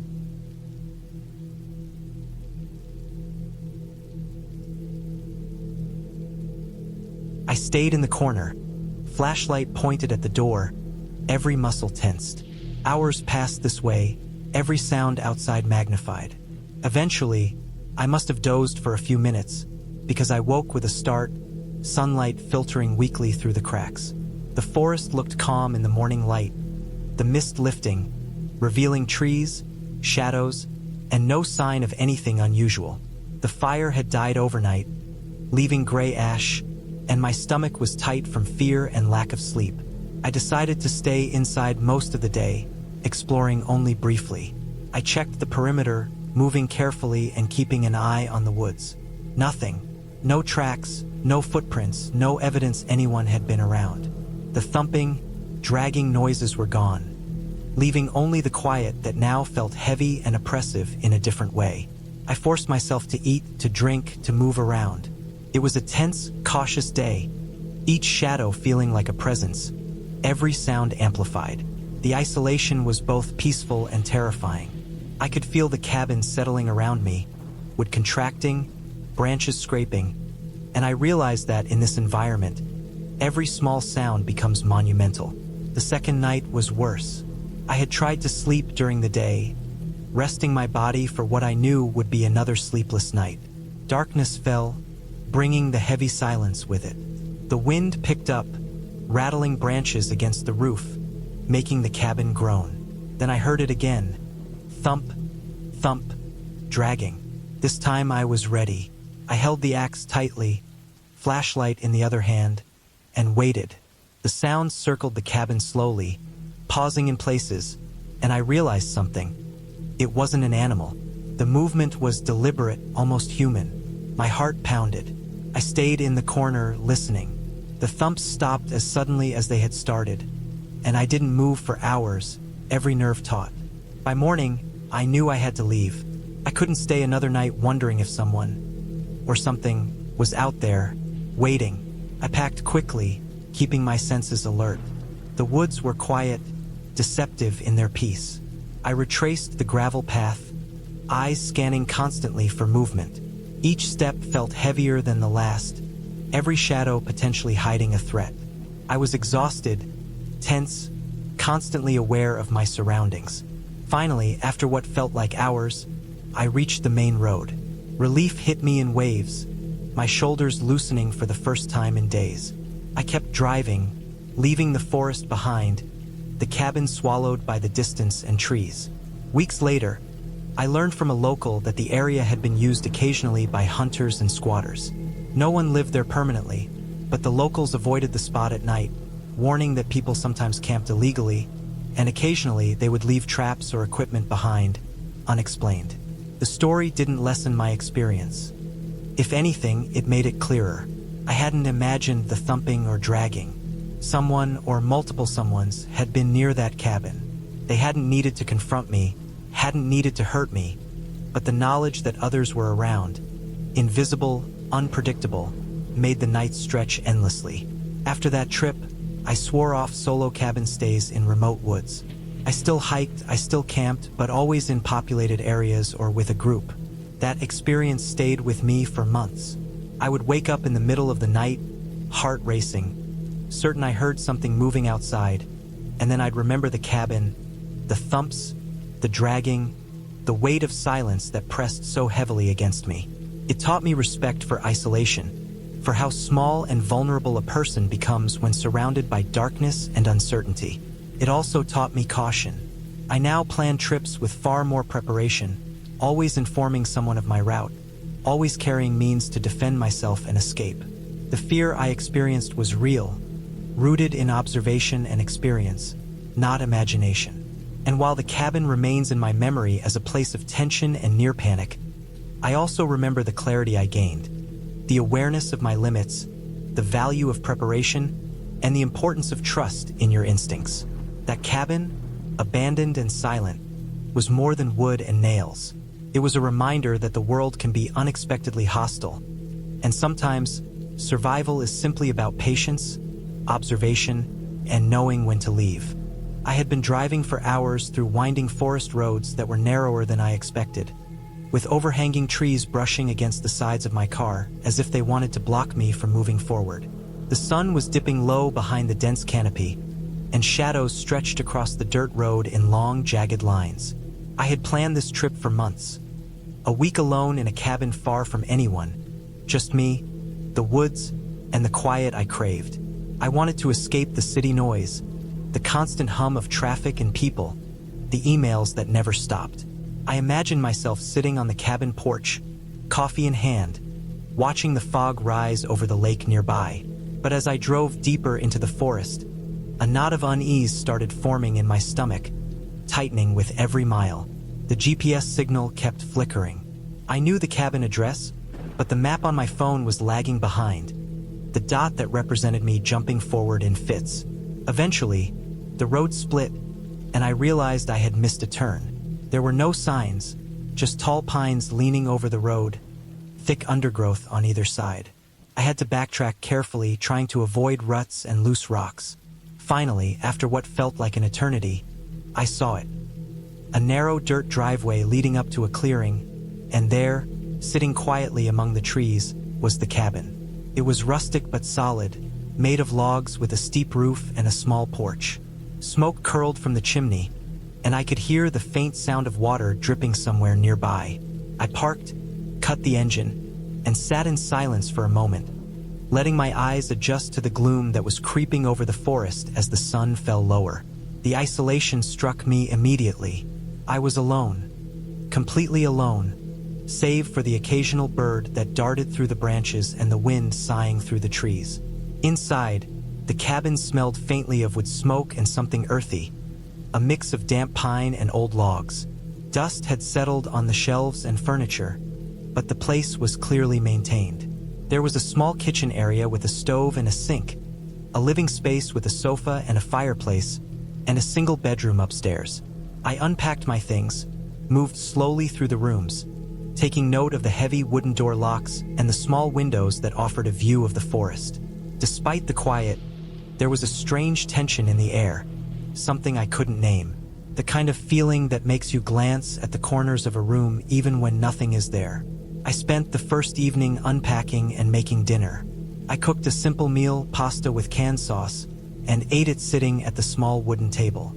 Outside, the forest had turned almost black, the last light of the sun gone. The sounds of night had started. The rustle of leaves, the distant call of an owl, something moving across the forest floor that made my stomach tighten. I decided to get a fire going in the fireplace, and as the flames crackled, the warmth and the soft light gave me a false sense of comfort. I sat back in the chair, letting the firelight flicker across the walls. Around midnight, I woke to a noise. At first, I thought it was the wind, but it was a rhythmic tapping, like someone walking around the cabin. I froze, straining to listen. My heart started beating faster. The sound was coming from the outside. I crept to the window and peered into the blackness. The trees swayed gently, the shadows stretching and twisting, but I saw nothing. The tapping stopped. I convinced myself it was a branch hitting the cabin in the wind. I tried to sleep, but every time I closed my eyes, I imagined shadows moving just outside, shapes that weren't there. The next day, I decided to explore the surroundings. The cabin sat on the edge of a small clearing, and behind it, the ground sloped down toward a lake. The water was still, reflecting the gray sky, and the air was crisp with the smell of wet leaves and soil. I walked along the edge of the forest, noticing how quiet everything was. There were no cars, no distant voices, nothing except the occasional bird. It should have felt peaceful, but I couldn't shake the feeling that I was being watched. Every time I turned, I expected to see someone, or something, standing between the trees. In the afternoon, I returned to the cabin and started unpacking the rest of my things. As I moved through the kitchen, I noticed the back door was slightly ajar. I was certain I had locked it when I came in. My stomach sank. I checked the locks, they were intact. Nothing appeared to be missing. I told myself it was a mistake, that I must have left it slightly open earlier. I tried to rationalize, but a tension had settled in my chest that refused to dissipate.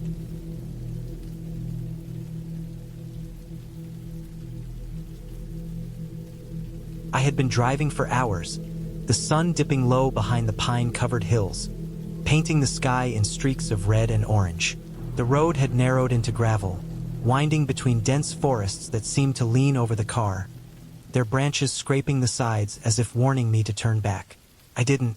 I had planned this trip for months, my mind filled with visions of solitude, cold mornings by a fire, and the quiet, heavy peace of the woods.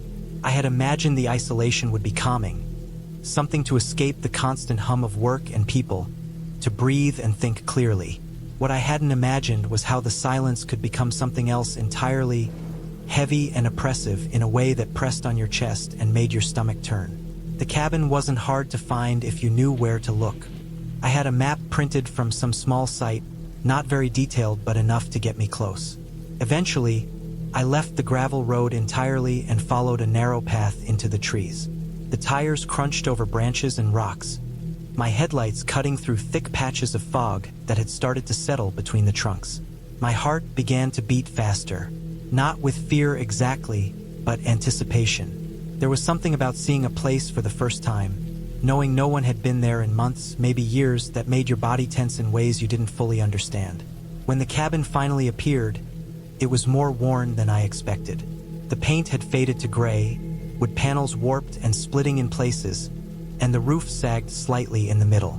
Still, there was a solidity to it, a stubbornness, like it had survived storms and winters and refused to give in. I parked the car on the patchy grass in front, stepped out, and immediately smelled the dampness of the forest. The wet soil, the pine needles, and something else, faint and metallic, like rust or blood. I shook my head. My mind was probably overworking, imagining things. There was no one here. There couldn't be. I unloaded my gear slowly, methodically. Sleeping bag, food, stove, firewood. I had brought extra water. The cabin's door resisted at first, but eventually swung open with a loud creak. Inside, the air was musty, thick with the smell of old wood and dust. Cobwebs hung in corners, and the floorboards creaked under my weight. I moved carefully, running my hands along the walls, feeling the ridges of the wood. There was a small kitchen, a living area with a broken chair, a fireplace with ashes cold and gray, and a tiny loft above for sleeping. Everything felt abandoned, frozen in a moment, untouched but not cared for. I spent the first hour exploring and setting up. Firewood stacked near the fireplace, stove cleared, supplies organized. I lit a small fire, the warmth pushing back the damp chill that had seeped into my clothes. Outside, the fog thickened, blurring the edges of the forest and making the trees look like shadowed figures. I told myself it was nothing, just mist and low light. I had been alone in the woods before. This was nothing new. Still, there was a tightness in my chest that didn't go away, a constant awareness that I wasn't entirely comfortable. Night came fast. The forest seemed to deepen around me, darkness settling like a living thing pressing against the cabin walls.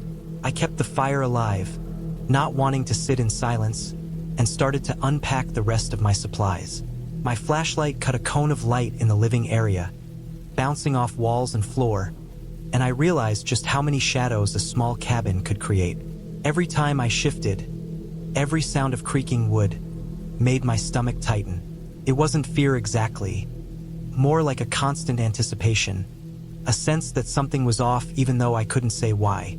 The first sound came around 10 at night, a low thump, repeated, coming from outside. My stomach sank.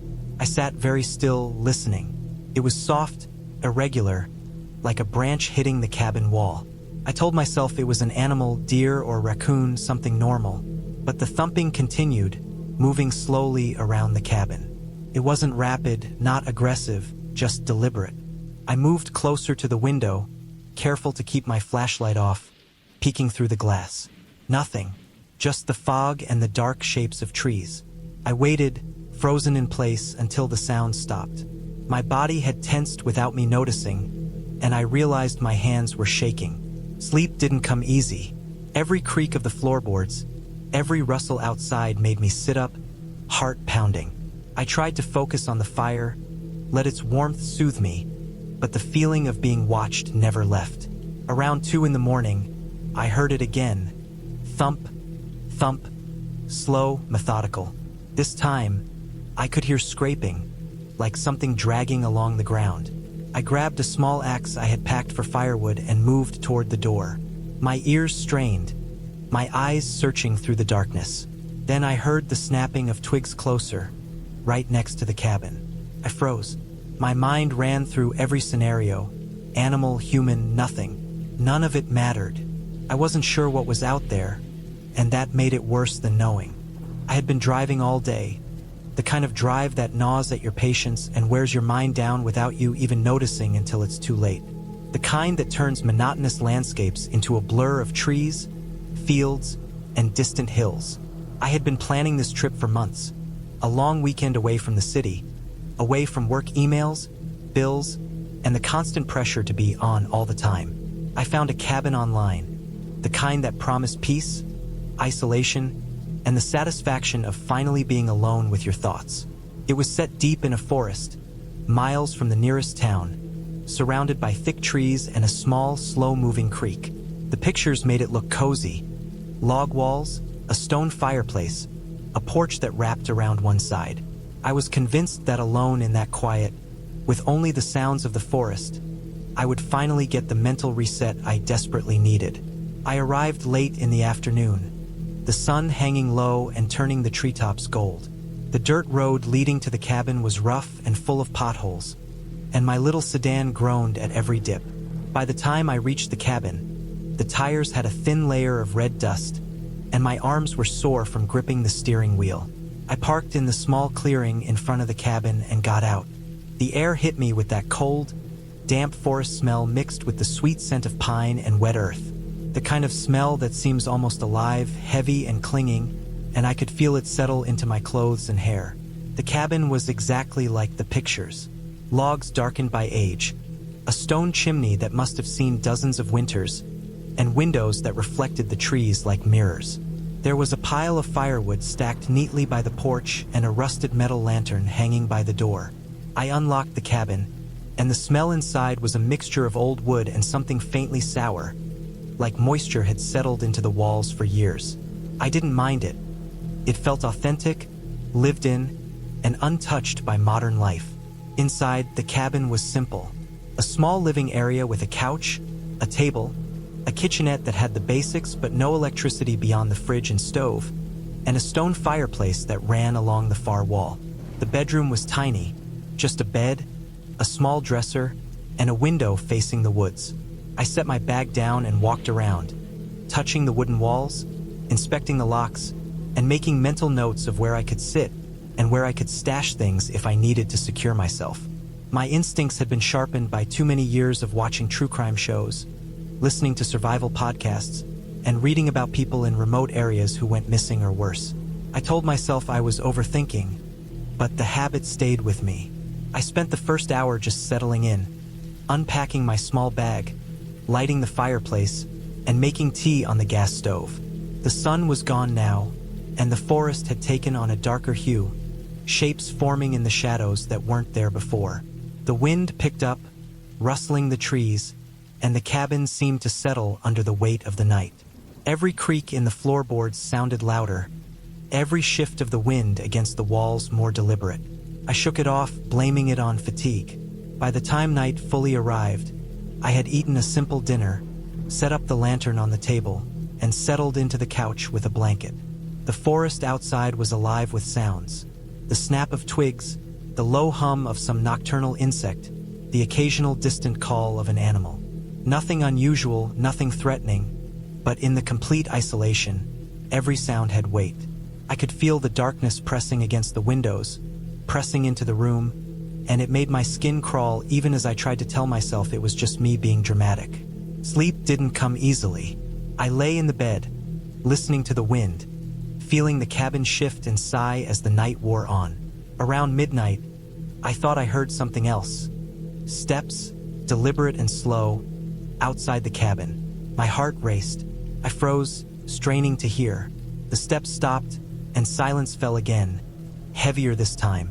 I told myself it was probably an animal, deer maybe, or a raccoon. Yet the steps had been too heavy, too deliberate to be a small creature. Still, I stayed quiet, not daring to make a sound, waiting for something that never came. The next morning, I checked the perimeter. Nothing. No footprints, no broken branches, nothing that indicated anyone had been near the cabin. I told myself it was nothing, that my imagination had run wild in the dark. The sun came up slowly, piercing through the trees, and I started to relax. I made coffee, watched the creek trickle in the distance, and tried to enjoy the forest. I even went for a short walk, sticking to the visible path behind the cabin. The trees loomed over me, their shadows long and quiet. I kept hearing twigs snapping behind me, and every time I turned, nothing was there. By mid-afternoon, I began to feel a gnawing sense of being watched, a sensation that wasn't quite fear, but a steady unease that sat heavy in my stomach.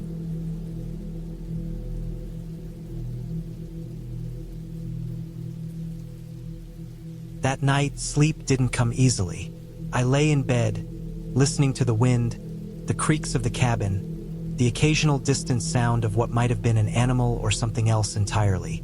Around midnight, I heard it for the first time, the soft, deliberate crunch of footsteps in the snow outside. I froze, my breath caught in my throat. The sound was slow, careful, purposeful.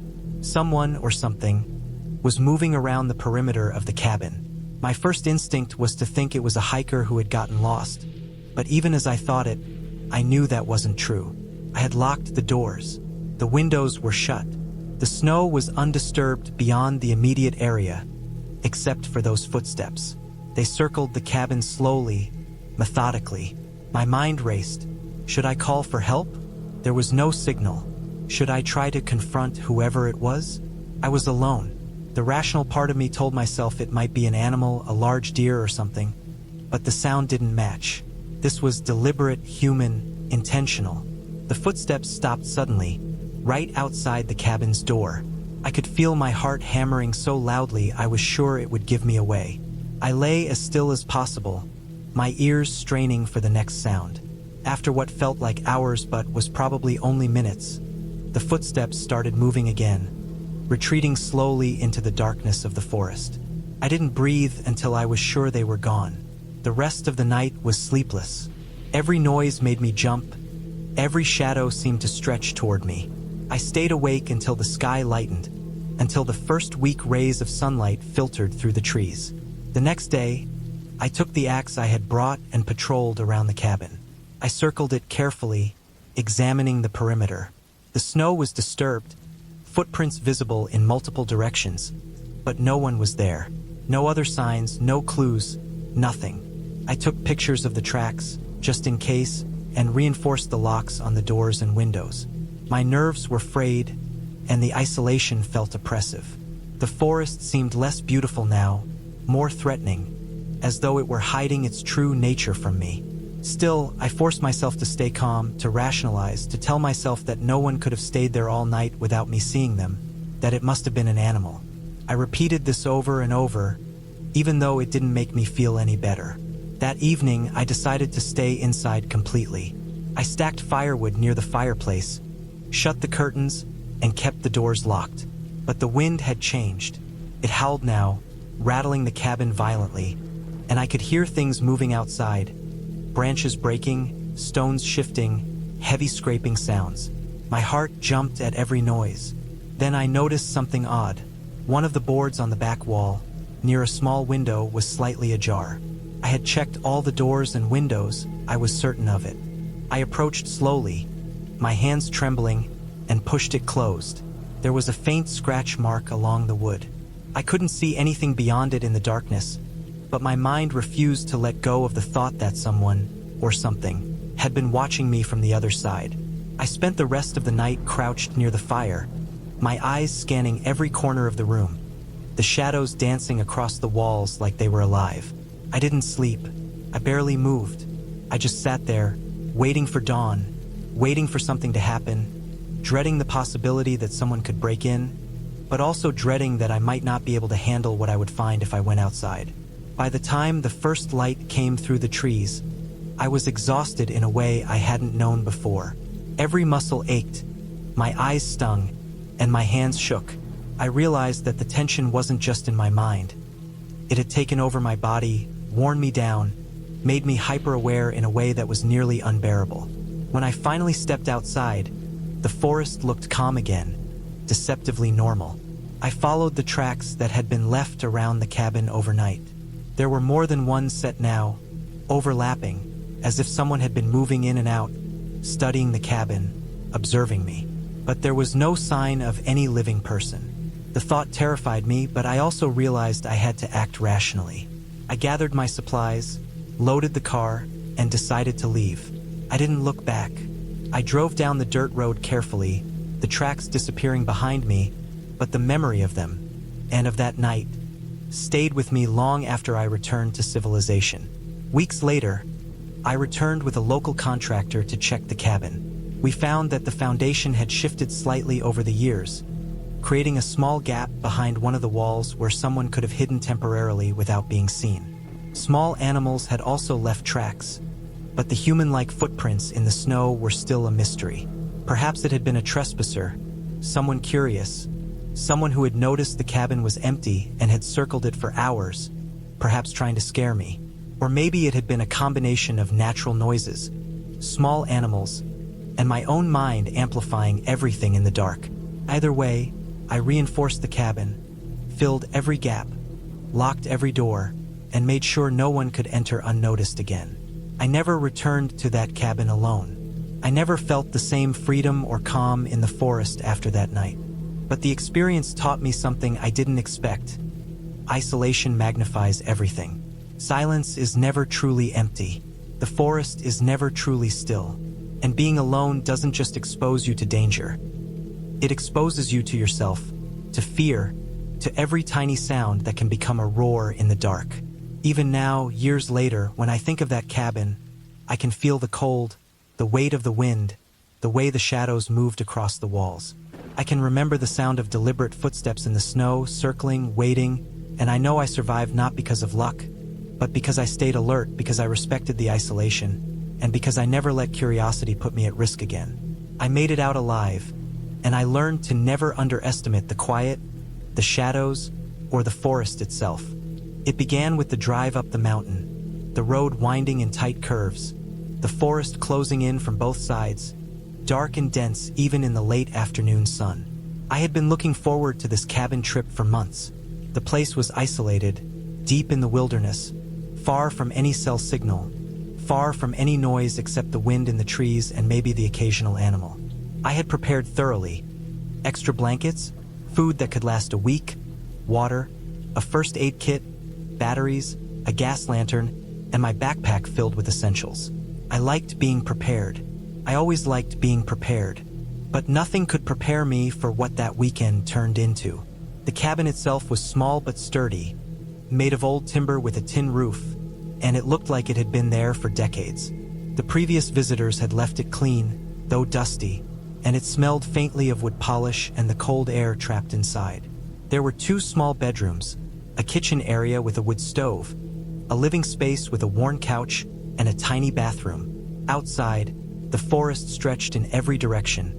Tall pine trees with thick undergrowth, the occasional mossy rock, and a narrow trail leading further into the woods.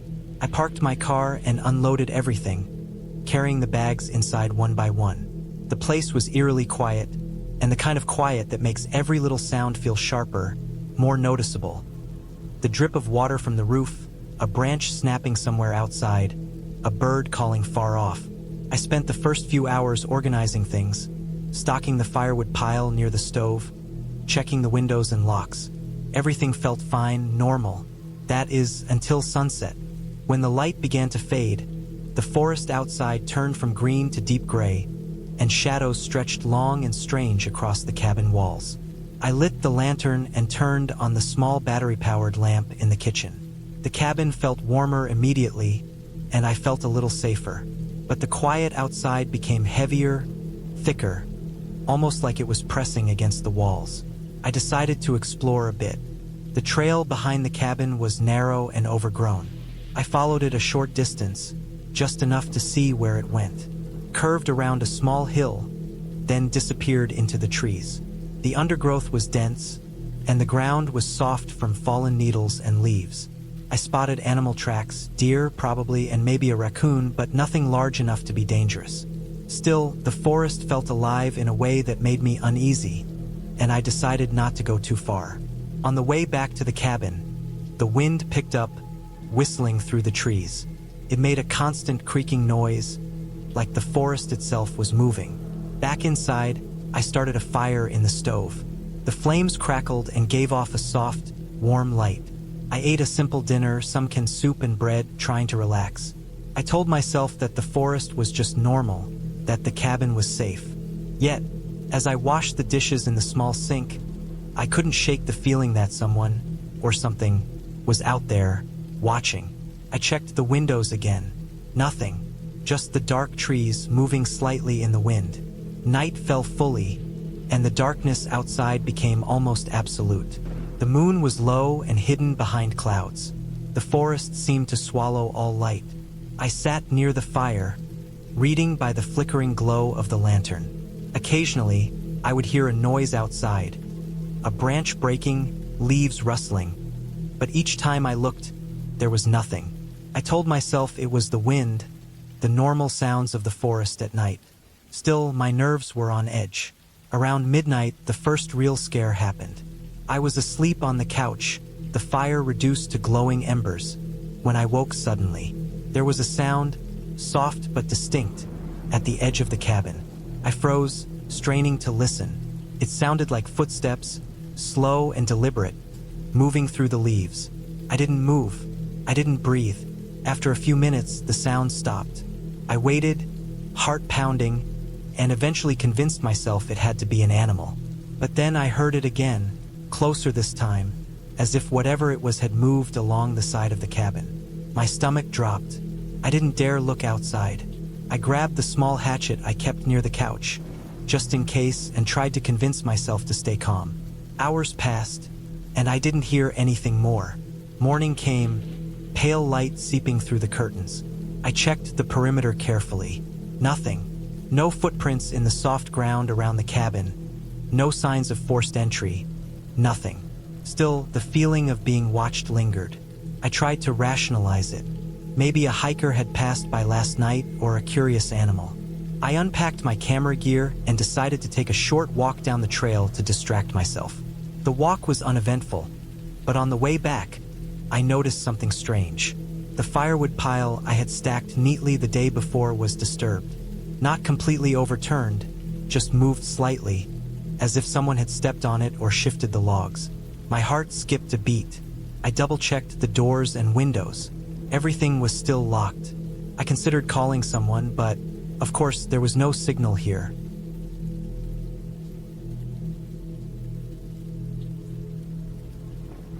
The next day was filled with a tense awareness. Every sound, the wind, the rustle of leaves, the calls of birds, felt magnified.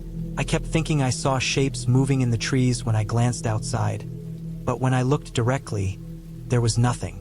By late afternoon, I began to notice small signs that something had been inside the cabin. A chair slightly moved, a small footprint in the dust on the kitchen floor, a drawer left slightly open that I was sure I had closed.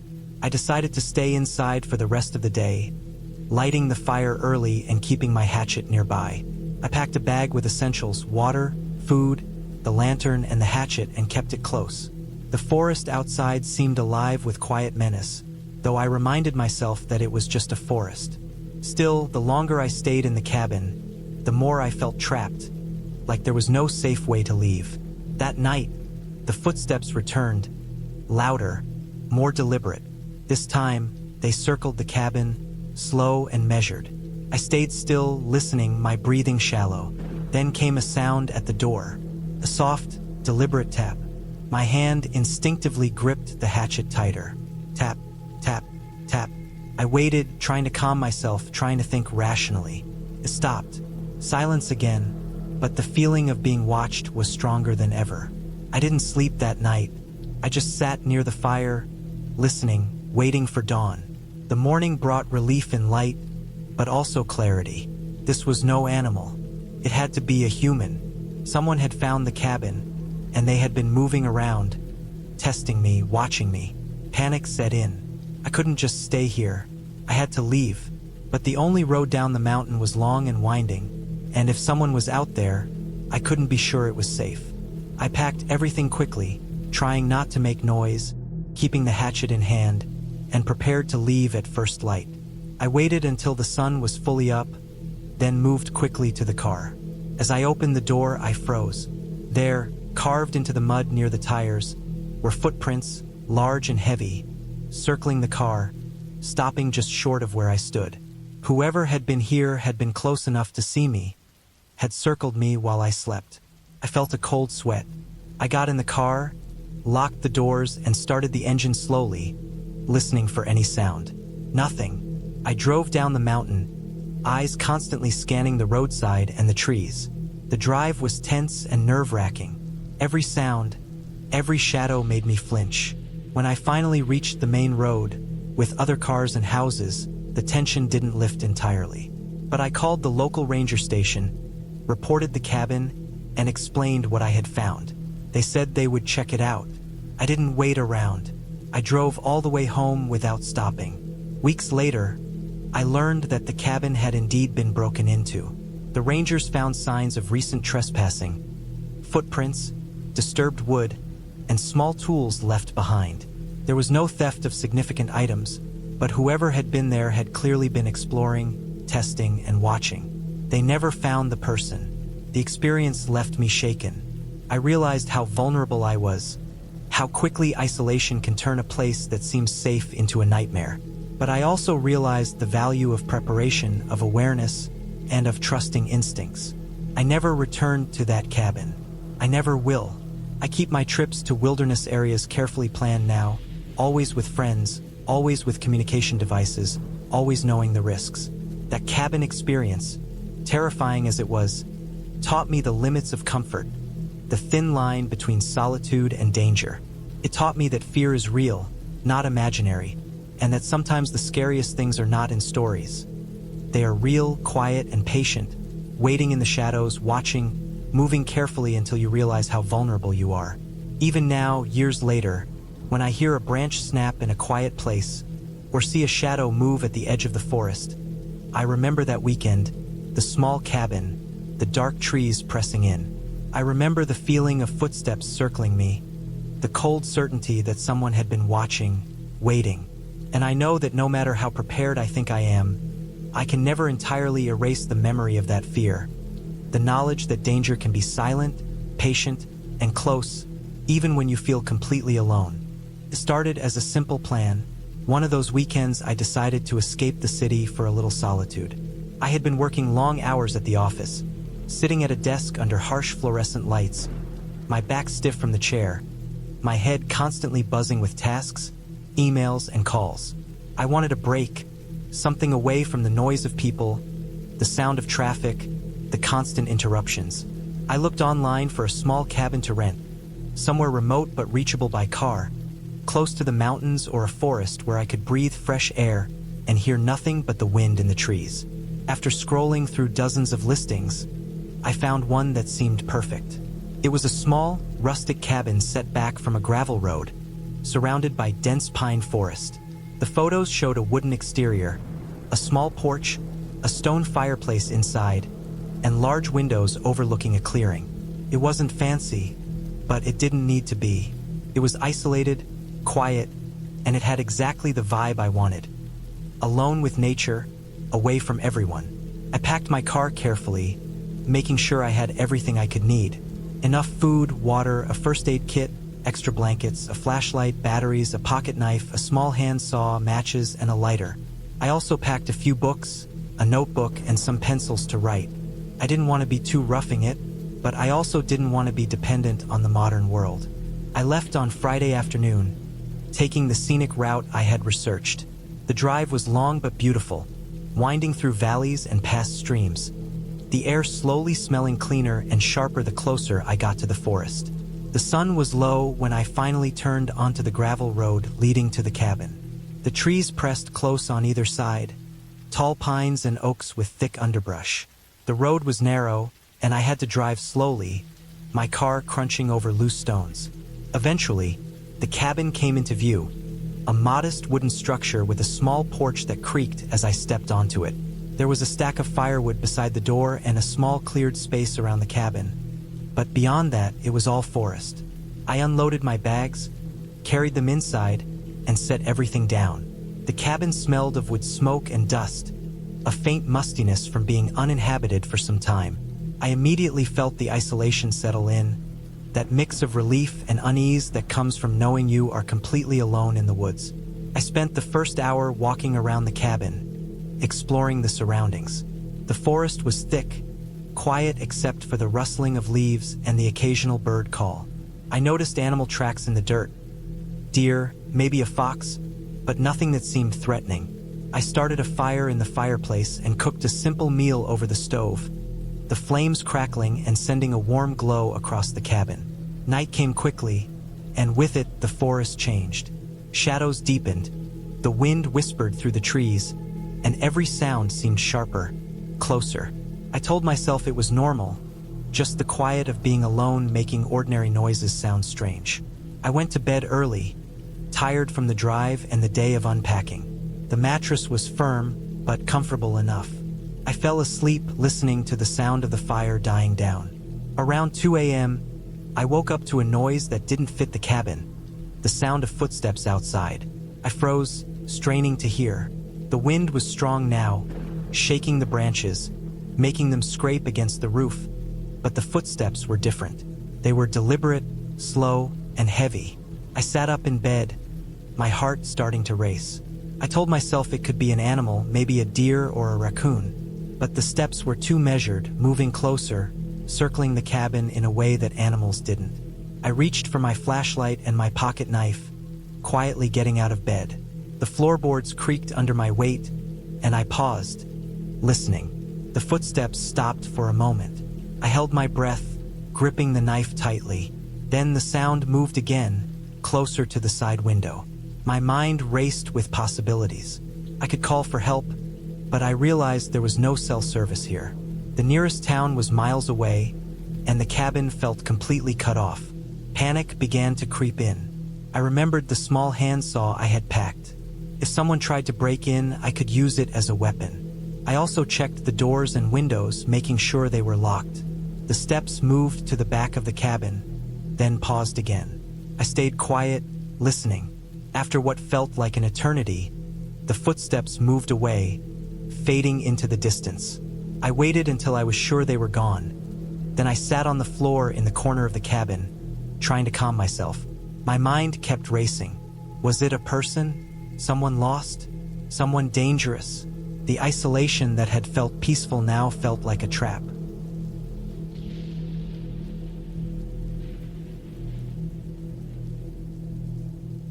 The rest of the night was tense. Every sound made me jump, from the wind rattling the windows to the snapping of branches outside. I stayed awake until sunrise, keeping a fire going in the fireplace for comfort and light. When the sun finally came through the windows, casting warm light across the cabin, I felt a small measure of relief. I told myself it was probably just someone passing through the forest, or maybe my imagination had amplified normal sounds. The next day, I decided to explore the area during daylight. I wanted to see what was around the cabin and to reassure myself that nothing dangerous was hiding nearby. I packed a small backpack with water, a few snacks, my flashlight, and the knife, just in case.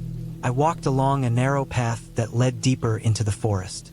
The morning air was crisp, the sun streaming through the trees. I felt calmer in daylight. I saw more animal tracks, a small stream, and even a clearing where the sunlight made the grass shine. I tried to push the memory of the previous night aside. But then I saw something that made my stomach tighten. Off the trail, near a group of pines, were fresh footprints, human footprints, size unknown, going in multiple directions, crisscrossing in a way that didn't make sense for a lost hiker. Some of them were close to the cabin. My mind raced. Whoever had been outside last night was still around, and clearly not just passing through. I decided to head back to the cabin quickly, my pace faster than before. Back inside, I locked the doors and windows again, checked the perimeter from inside, and started planning. I realized I couldn't stay here without knowing if someone was nearby. I went through the supplies I had, thinking of ways to signal for help if needed. I remembered the firewood and the stove. I could create smoke to signal if I needed to. I also considered leaving, but the only road was long, and if someone was waiting, I could be trapped. The next night was worse than the first. I stayed up, sitting near the door with my knife and flashlight. Around midnight, I heard footsteps again, circling the cabin. This time, I also heard the sound of something being dragged, a low scraping across the ground. I stayed perfectly still, heart pounding, trying to make no sound. The dragging stopped near the back window. My mind ran through all the possibilities. A criminal, a hunter, someone desperate.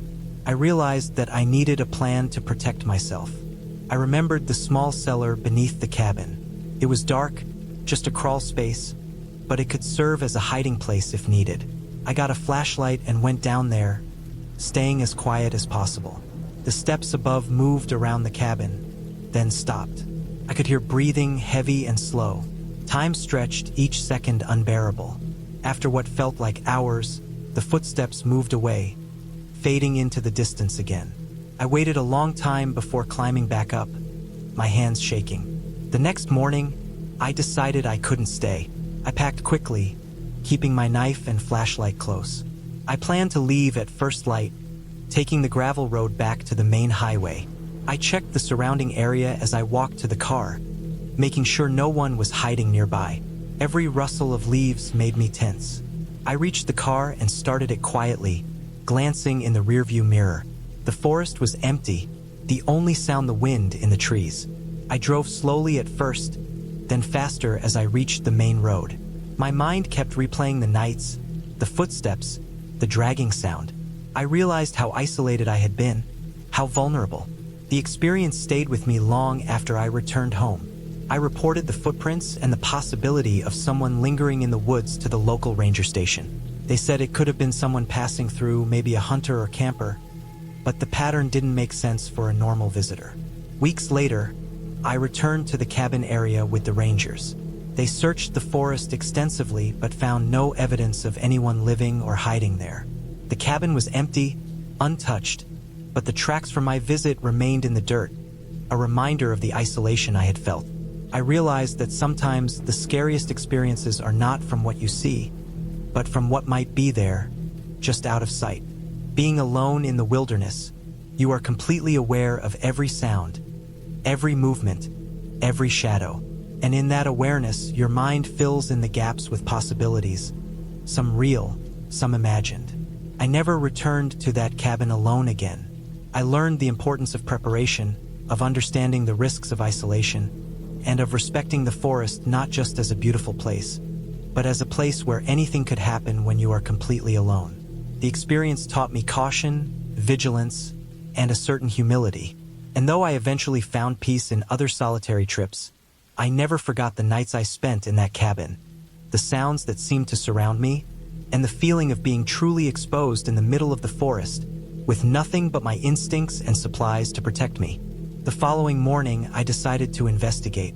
I checked the cabin's perimeter carefully, looking for signs of forced entry or disturbance. Nothing was out of place, but the area around the cabin told a different story. Footprints circled the cabin, too large to be mine, and the ground was disturbed, as if someone had crouched near the windows. I realized with a sinking feeling that the person or thing that had been outside had been watching me. Fear and anger mixed in my chest. I considered leaving immediately, but the dirt road was long, and I wanted to gather my courage and supplies before driving back in daylight. I spent the day reinforcing the cabin. I moved furniture to block doors, nailed boards over windows that felt exposed, and set traps around the perimeter using sticks and rocks that would make noise if stepped on. The work was exhausting, but it gave me a sense of control. Still, every sound in the forest made me tense, and every shadow felt like movement. By late afternoon, I was physically drained but more alert than ever. I sat near the fireplace, scanning the clearing outside with binoculars, waiting. Night came again. This time, the noises started almost immediately. Scratching, footsteps, the low crunch of leaves. I stayed hidden behind a curtain, watching the flashlight beam sweep across the clearing. A figure appeared at the edge of the woods. I couldn't make out details, just a silhouette moving cautiously toward the cabin. My stomach dropped. It was a human, taller than me, thin, moving slowly but deliberately. I stayed still, holding my breath, trying not to make a sound. The figure stopped near the trees, then circled closer, always staying just at the edge of visibility. I realized I couldn't stay passive. I grabbed a heavy metal pipe from the fireplace, keeping low. I watched the figure carefully, trying to anticipate its movements. Suddenly, it darted behind a tree, then reappeared, closer than before. My mind raced through possibilities. Could I confront them? Could I escape? The person had clearly been watching the cabin, waiting, and they seemed confident enough to move in the dark. I needed a plan. I decided to wait for them to make a mistake. I stayed low, breathing quietly, listening. The figure moved slowly, testing doors, trying to find a way in. I held the pipe ready, my muscles tense. Hours passed in this state of high alert. Then the figure tried the back window. I raised the pipe, shouting to startle them. The figure jumped, cursed, and ran back into the woods. I waited, shaking, until I was sure they were gone. The next morning, I decided it was time to leave. I packed quickly, keeping an eye on the surrounding forest. I drove out slowly, scanning the woods for any sign of pursuit. The dirt road stretched before me, and I realized how vulnerable I had felt, alone in that isolated place. By the time I reached the highway, relief flooded me. I stopped at a gas station, shaking, and bought a drink, realizing I had underestimated how dangerous solitude could feel in the wrong place. In the weeks afterward, I reported the incident to local authorities. They told me there had been reports of a person living in the woods near that area, someone who occasionally spied on cabins and isolated homes. They had no arrests yet, but the knowledge that I had been watched, and that I had survived, was both terrifying and strangely empowering. I realized that the danger had been real, not imagined, and that my awareness, preparation, and quick thinking had been the difference between staying safe and something much worse. The experience changed the way I approached solitude. I continued to visit cabins and remote areas, but I was never careless again. I learned to check surroundings thoroughly, to set boundaries, and to trust instincts. Most importantly, I understood the true weight of isolation. Nature is beautiful, but it can hide threats that no imagination can fully prepare you for. I survived not because of luck, but because I stayed alert, stayed cautious, and refused to underestimate the situation. Even now, months later, when I drive past forests or empty trails, I remember that night vividly. The shadows, the scratching, the figure watching silently from the trees. The fear was real, but the clarity of my actions, preparing, observing, and defending, remains the lesson I carry with me. Survival is never guaranteed in isolation, but awareness, caution, and decisiveness can tip the balance. That cabin, deep in the woods, became a place of terror, but it also became a place of hard-earned wisdom.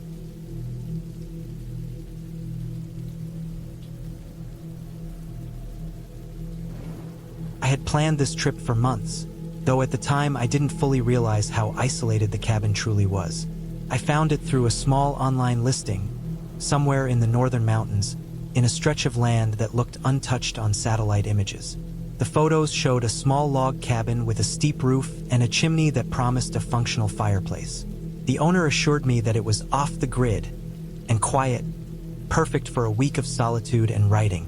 I wasn't looking for adventure, just a chance to clear my head and get some work done. I packed carefully, bringing enough food and supplies for a week, along with a few comforts from home: a small lantern, a sleeping bag, and a couple of books I had been meaning to read.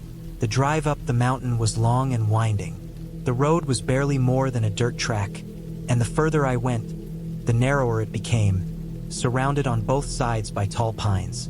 At times, I had to swerve to avoid potholes that were deep enough to throw the car off balance. The air changed as I climbed higher. It became colder and sharper, carrying the scent of wet pine and earth. By the time I reached the last bend before the cabin, the sun was starting to dip below the treeline, casting long shadows across the valley. When I finally pulled up to the cabin, I realized how remote it really was. There were no other buildings in sight, no power lines, no signs of human activity. Just the cabin and the forest surrounding it. The structure itself was sturdy, the logs weathered but solid. Smoke drifted lazily from the chimney, though the house was empty. I later learned the caretaker sometimes lit a fire in the evenings during the off-season to prevent damp from taking hold. I parked the car and stepped out, stretching my legs. The wind was cool against my skin, and the quiet was absolute. Not the quiet of a library or a remote town at night, but the kind of quiet where you become painfully aware of every little sound: the rustling of leaves, the distant drip of water from melting snow, even the occasional snap of a branch under some unseen animal. Inside, the cabin smelled of wood and faint smoke, a comforting scent after the drive.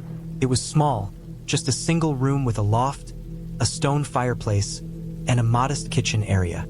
I unpacked my things and set my bag down by the door. I stacked some wood in the fireplace and lit a small fire, the flames casting flickering shadows across the room. It was early evening, and though I could have started writing, I decided to take a walk around the property to stretch my legs and get a sense of the area.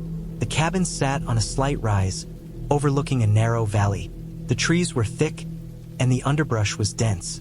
I noticed a small creek at the bottom of the slope, its water moving quickly over rocks, making a constant, soothing noise. There were faint animal tracks in the mud near the creek, probably deer or smaller animals. The air smelled damp, rich with soil and pine needles. I wandered a bit further, but I didn't go too far. I wanted to be able to see the cabin in case it got dark suddenly. As I walked back, the sun dipped fully below the horizon, leaving the forest bathed in twilight. That first night, I went to bed early. I left the fire burning in the fireplace, thinking it would keep me warm and give me some sense of security. Sleep didn't come easily. Every creak of the cabin, every rustle outside, seemed amplified in the dark. I reminded myself it was just the wind or animals moving around. Still, I couldn't shake the feeling of being watched, though logically, I knew it wasn't possible. There was no one else around. Eventually, exhaustion won out, and I slept in short, uneasy bursts. The next morning, I woke to the sound of the creek below and the distant calls of birds. I made coffee and sat near the window, watching the sunlight filter through the tall pines. The week ahead seemed promising. I spent most of the day exploring a little further, keeping the cabin in sight. The forest was denser than I expected, and the underbrush thick, making walking slower and noisier. I found small clearings and patches of moss that seemed untouched. The isolation was peaceful, almost meditative. I collected some firewood for the evening, cutting a few branches that had fallen naturally.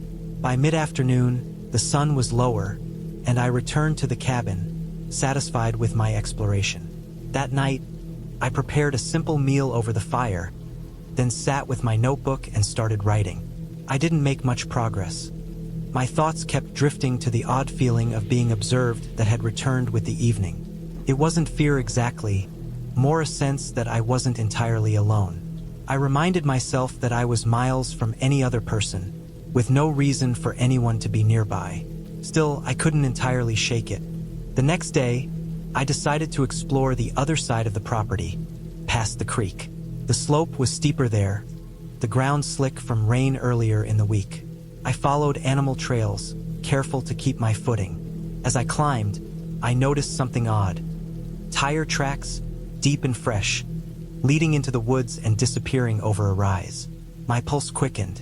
They looked like they were made by a small vehicle, maybe an ATV or a pickup truck. But there was no way anyone should be out here. I traced the tracks for a short distance before the terrain became too steep and dense to continue safely. I noted the tracks and returned to the cabin, feeling a prickling unease that I tried to ignore.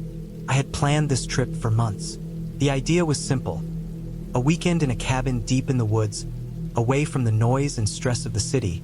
Just me, a stack of books, and the quiet. I had driven for hours, leaving the highway behind and following a narrow dirt road that twisted through dense forests. The trees on either side of the road were tall and closely packed, their branches forming a tunnel over the path. The sunlight barely reached the ground, casting long, moving shadows that made the woods feel alive in a way that unsettled me even as I appreciated the beauty. The cabin itself was small, made of dark, weathered wood that looked older than it probably was. It sat in a clearing surrounded by thick pine trees, the smell of pine needles and damp earth hanging in the air. There was a small porch at the front, with a single rocking chair that creaked slightly in the wind. I parked my car near the cabin, the gravel crunching under the tires, and took a moment to take in the isolation. There were no other buildings in sight, no roads leading anywhere visible, just the forest stretching in all directions. The sense of being completely alone made my stomach tighten in a mixture of fear and excitement. I carried my bag inside. The cabin was dim but clean. The walls were lined with rough wooden panels. The floor creaked when I stepped on it, and there was a stone fireplace at one end. A small kitchen area had a sink, a stove, and a counter with a few basic utensils. There was a single bedroom with a bed and a dresser, and a tiny bathroom with a shower and a toilet. I set down my things, opened the windows to let in fresh air, and started unpacking. The silence of the cabin was thick, almost tangible. I realized how used I had become to constant noise, the hum of traffic, people talking, music in the background. Here, There was nothing but the occasional rustle of the trees and the distant call of a bird. The first night was quiet, though sleep didn't come easily. Every creak of the cabin made me tense. Every gust of wind rattled the windows, and every small noise outside made me hold my breath. I had brought a small lantern, and I kept it lit beside the bed, even though it cast shadows that made the room seem larger and emptier than it actually was.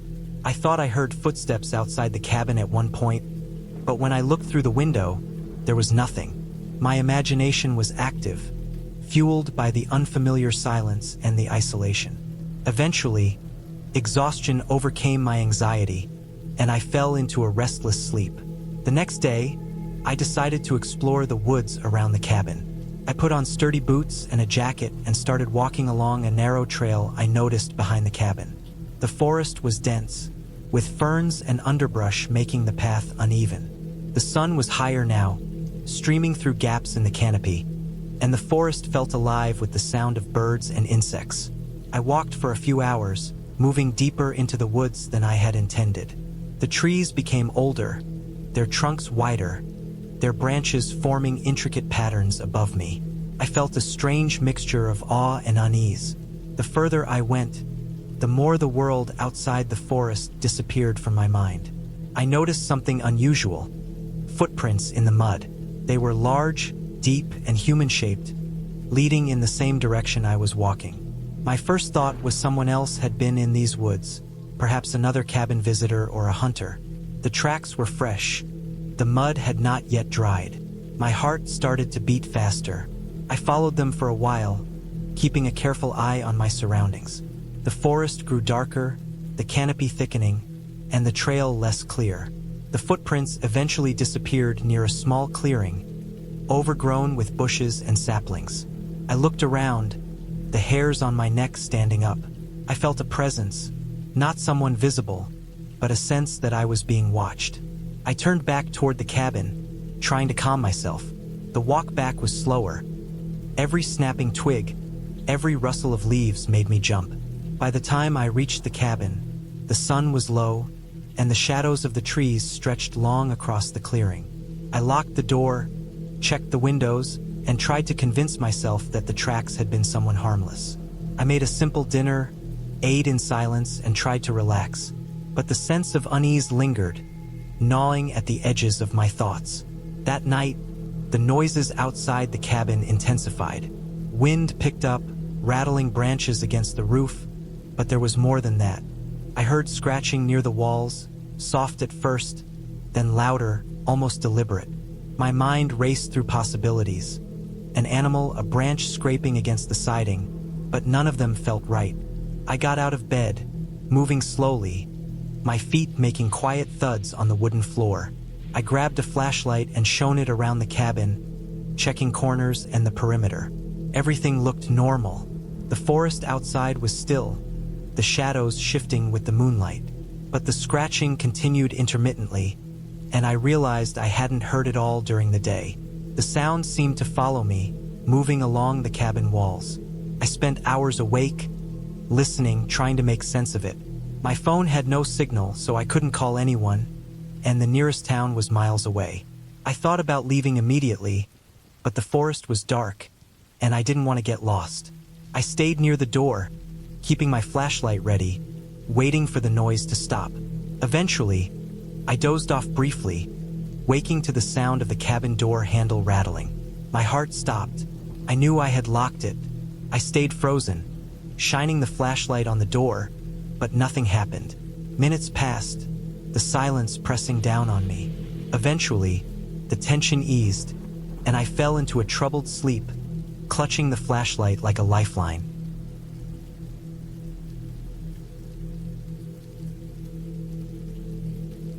That evening, after dinner, I sat near the window again, watching the treeline. The moon was rising, a thin sliver casting faint light on the forest. I couldn't sleep. The sensation of being watched was stronger now. Occasionally, I thought I saw movement, a shadow darting between trees, or the glint of something reflecting the firelight. I told myself it was my imagination, but I couldn't entirely convince myself. The next day, I decided to take a longer hike, moving away from the immediate cabin area to explore the surrounding terrain. I packed water, snacks, and a flashlight, leaving my phone and keys by the fireplace. The forest grew thicker as I went further from the cabin, the underbrush making progress slow and difficult. I followed deer trails where I could, noticing the quiet intensity of the forest. Occasionally, I heard rustling in the bushes, which I assumed were animals. Hours passed, and I realized I had wandered farther than I intended. The sun was lower, shadows stretching long across the forest floor. I began to consider turning back, but then I noticed something that made my stomach tighten. More tire tracks, deeper and fresher than the ones I had seen before. They led down a narrow slope into a small clearing I hadn't noticed before. The tracks were new. Someone had been here within the past day, maybe even the past few hours. Panic started to creep in, a tight feeling in my chest. I debated turning back immediately, but curiosity, combined with the hope that it was nothing serious, drew me closer. I approached the clearing cautiously. The trees thinned here, and I could see a small, abandoned hunting blind and a few rudimentary shelters built from branches and tarps. It looked like someone had been camping here, but not long-term, just passing through, maybe poachers or hunters. I stepped closer to examine it and heard something else. The sound of heavy breathing, not animal, human. My heart hammered in my chest. I froze, scanning the area, but saw no one. Then I noticed the glint of a metal barrel, partially hidden in the brush. It had scratches, dents, and something dark smeared across it. I backed away slowly, careful not to make a sound. By the time I returned to the cabin, dusk had fallen. I double-checked the locks, stacked the firewood in front of the door as a barrier, and sat quietly, trying to calm my racing heart. I told myself it was likely hunters or someone passing through, and they weren't interested in me. Still, the thought of someone being nearby, watching, made it impossible to settle. That night, sleep was impossible. Every crack of a branch, every rustle in the dark, made me tense. At one point, I thought I saw movement outside the window, something tall and heavy, moving with careful steps. I didn't move, just watched. Eventually, the figure retreated into the darkness. I didn't sleep at all that night, sitting in a chair near the fire, clutching a heavy branch as a makeshift weapon. The next morning, I decided I couldn't stay another night. The isolation that had seemed so peaceful now felt suffocating, threatening. I packed quickly, leaving as much behind as I could, though I kept essentials with me. I drove down the narrow road as fast as safety allowed, eyes darting to the tree-line for any sign of movement. The entire drive down, I couldn't shake the feeling of being followed. When I finally reached a main road and saw other vehicles, the tension eased slightly, though I stayed alert. Back in town, I reported what I saw to the local authorities, mainly the abandoned camp and the tracks. They promised to check the area, though they cautioned that people often use that stretch for hunting or illegal activities. I didn't go back. I realized that no amount of planning or preparation could eliminate the risk of human danger in such isolation. The experience left me shaken, more aware of how fragile safety can be when you're alone in the wilderness. Weeks later, I received a call from the authorities. They had found evidence that the people using the area had been involved in illegal activity, equipment, makeshift camps, and other items suggesting they moved through the forest frequently. No one was caught, but they had cleaned up enough to prevent anyone else from wandering into the area easily. The news didn't erase my fear from that week, but it gave me a sense of closure. I knew the danger I had felt was real, and I had escaped unscathed. Reflecting on the experience, I understood something essential about isolation. It can be beautiful, meditative, and freeing, but it also leaves you vulnerable in ways you can't fully predict. I learned to respect not just nature, but the fact that other humans could pose a threat when you are alone and far from help. The cabin itself was safe and sturdy, the wilderness serene, but the presence of people, hidden and unseen, turned it into a place of fear. I never returned to that cabin, but I kept a few photographs and notes as reminders. They were a testament to both the beauty and danger of being alone in the wild. I still think about that week sometimes, about how quickly quiet peace can turn into unease. I remember the smell of wet pine, The cold of the early mornings, the rustle of unseen animals, and the weight of eyes that weren't there. But I also remember the relief of finally leaving, the sight of familiar roads, and the reassurance of being among people again. That experience taught me to trust my instincts and respect both the wilderness and the fact that humans, even unseen, can change the nature of a place entirely.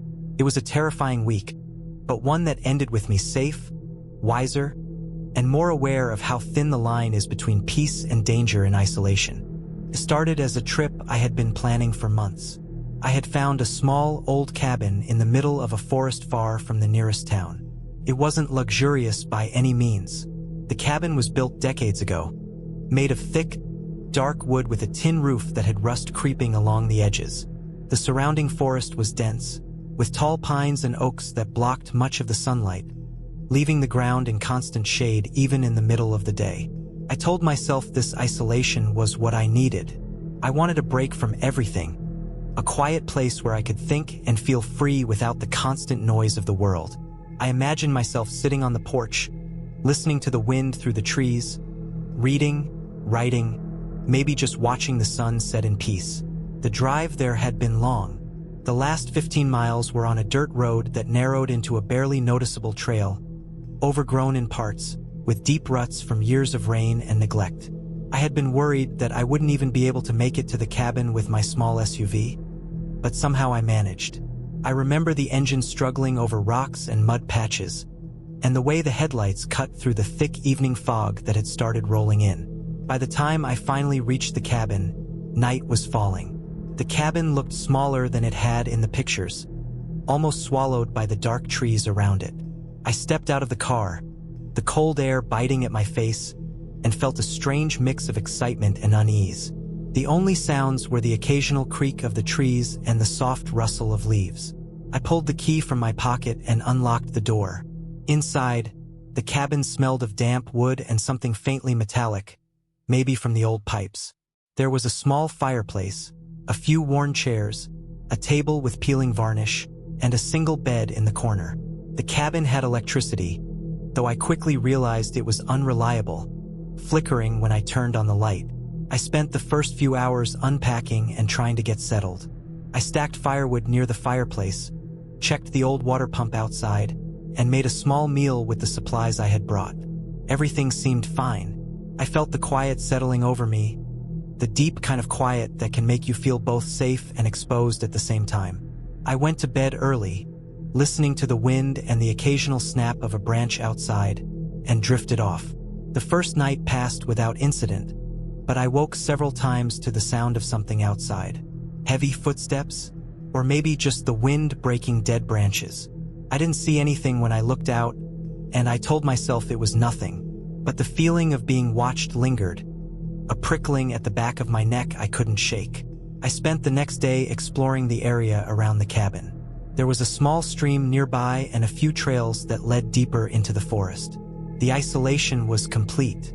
I didn't hear any planes or cars.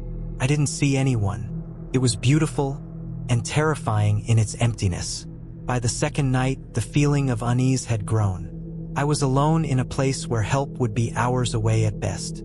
The forest was alive with sounds that were foreign and unnerving. I could hear the calls of birds, but also rustling that didn't match the wind.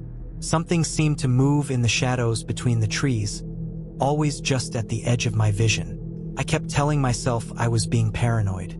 Still, I made sure the door was locked and the windows were secured before I went to sleep, the little flashlight on the table beside me. The third night, I noticed footprints in the soft ground around the cabin. They were fresh, leading from the edge of the tree line to the back door, but they didn't match any animal I knew. They were wide and uneven, like someone had been walking heavily. My heart started pounding, but I tried to rationalize it. Maybe it was a hunter or someone else staying nearby. The thought didn't calm me.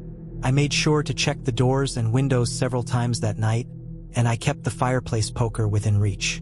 I didn't sleep well. The next morning, I decided to explore further into the forest. I brought my backpack with water, a knife, and my phone, though I had little signal. As I walked, I noticed broken branches, some scraped bark on the trees, and other signs that something, or someone, was moving through the forest.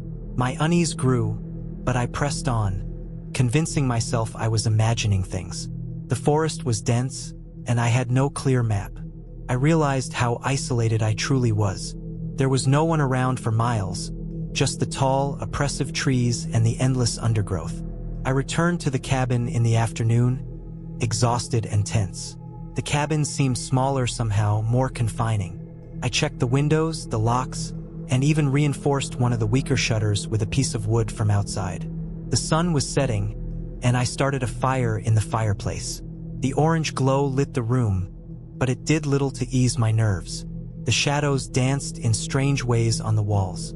That night, the wind was stronger, and I heard something scrape against the side of the cabin. Not a branch, not a tree, something heavier. I froze, listening. The sound came again, slow, deliberate. It moved along the walls, stopping at the back corner.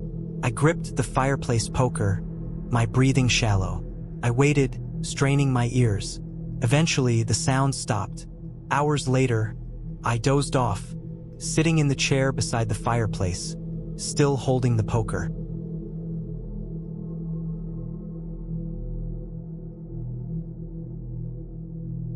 The fourth day was tense. I didn't leave the cabin. I fortified the doors and windows as best I could. I set up a small area near the back with sticks and stones, thinking I could make noise if someone tried to approach. I rationed my food, realizing I might have to stay alert for a long time. By now, I knew I wasn't imagining things. Someone had been near the cabin. I had no idea who, and that was what terrified me the most. That night, I woke to the sound of the front door handle rattling. My heart stopped. I crouched behind the table, poker in hand, and listened. The handle rattled again, slowly, deliberately. I realized the person was testing it, seeing if it would open. I considered my options. I could run, but the nearest road was miles away, and the darkness outside was complete. I could call for help, but the phone signal was gone. I waited, heart hammering, until the sound moved away. I didn't sleep after that. I sat in the chair, staring at the door, listening to every sound, waiting for anything. Morning brought little relief. I stayed inside, looking out the windows constantly.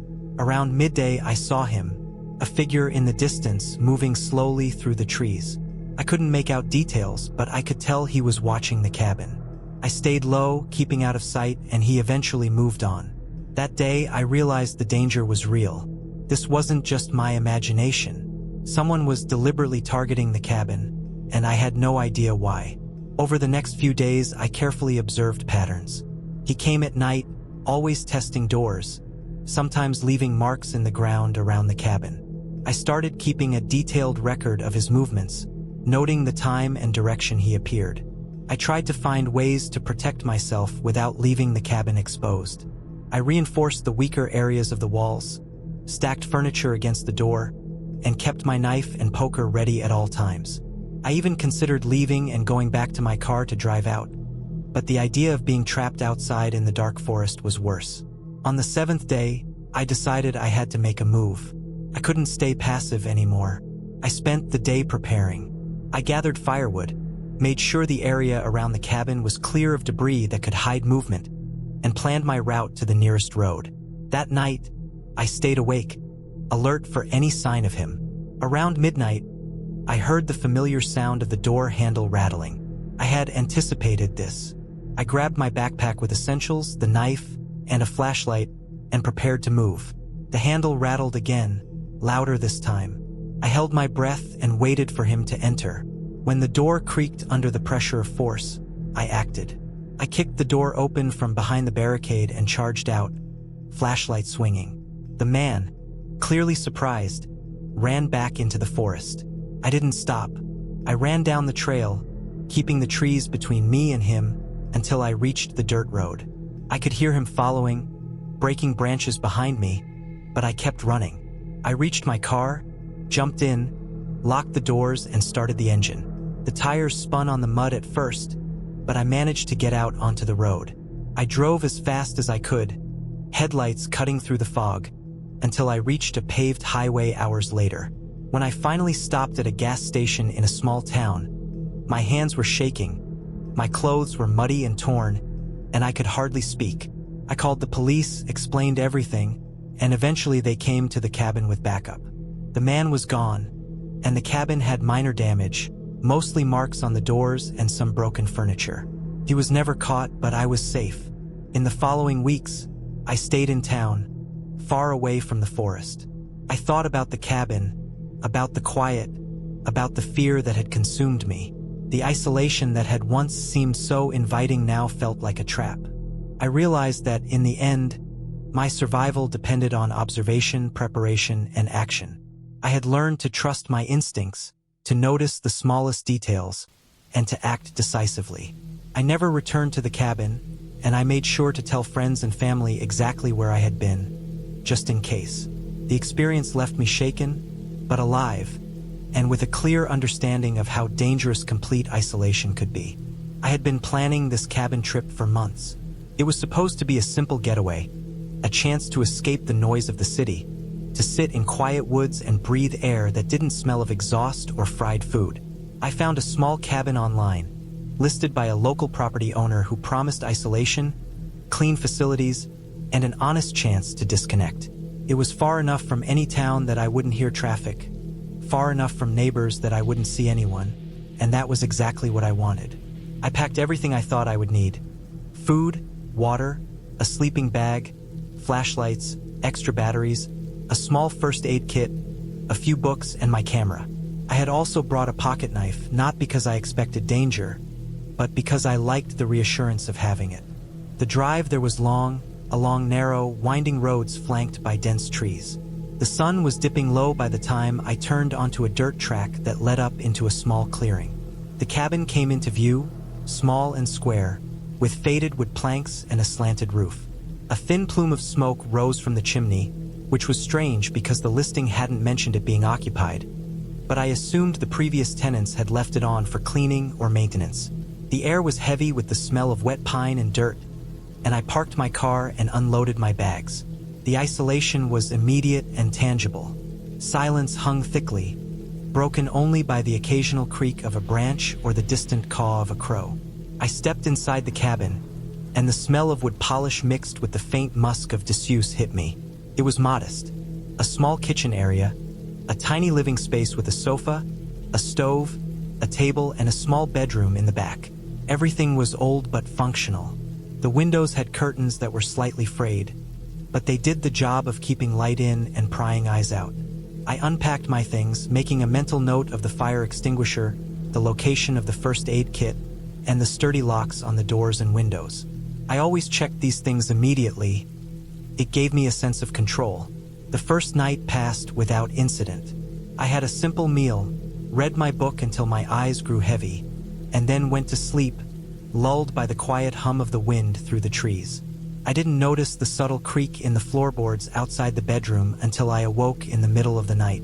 It was soft, hesitant, almost as if someone was moving carefully. I sat up, listening, straining my ears, but the noise stopped as suddenly as it had started. I told myself it was probably the cabin settling, or perhaps a raccoon on the roof. My heart slowed after a few minutes, and I went back to sleep, though I slept lightly, one eye open, one hand on my pocket knife under the pillow. The next morning, I went outside to stretch and take in the surroundings. The cabin was surrounded by thick forest on 3 sides and a steep hill on the 4th. I could see a narrow trail that seemed to disappear into the trees. I made a mental note of it, thinking it might be interesting to explore later. As I wandered near the edge of the clearing, I noticed something odd. There were footprints in the dirt, too large to be mine, and they weren't fresh, but they weren't old either. They led from the trees up to the cabin and stopped just short of the porch. My stomach sank slightly. I had the sense of being watched, a prickling awareness that grew as I looked around. The forest seemed alive in a different way than before, too still, too quiet, as if it was holding its breath.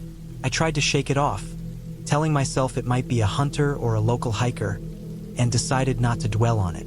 I returned to the cabin and spent the day hiking the nearby trail, taking photos of the landscape, making notes of the wildlife tracks, trying to focus on nature. The sun was bright, the air crisp, and everything felt normal, even reassuring. I returned in the late afternoon, feeling a little tired but content.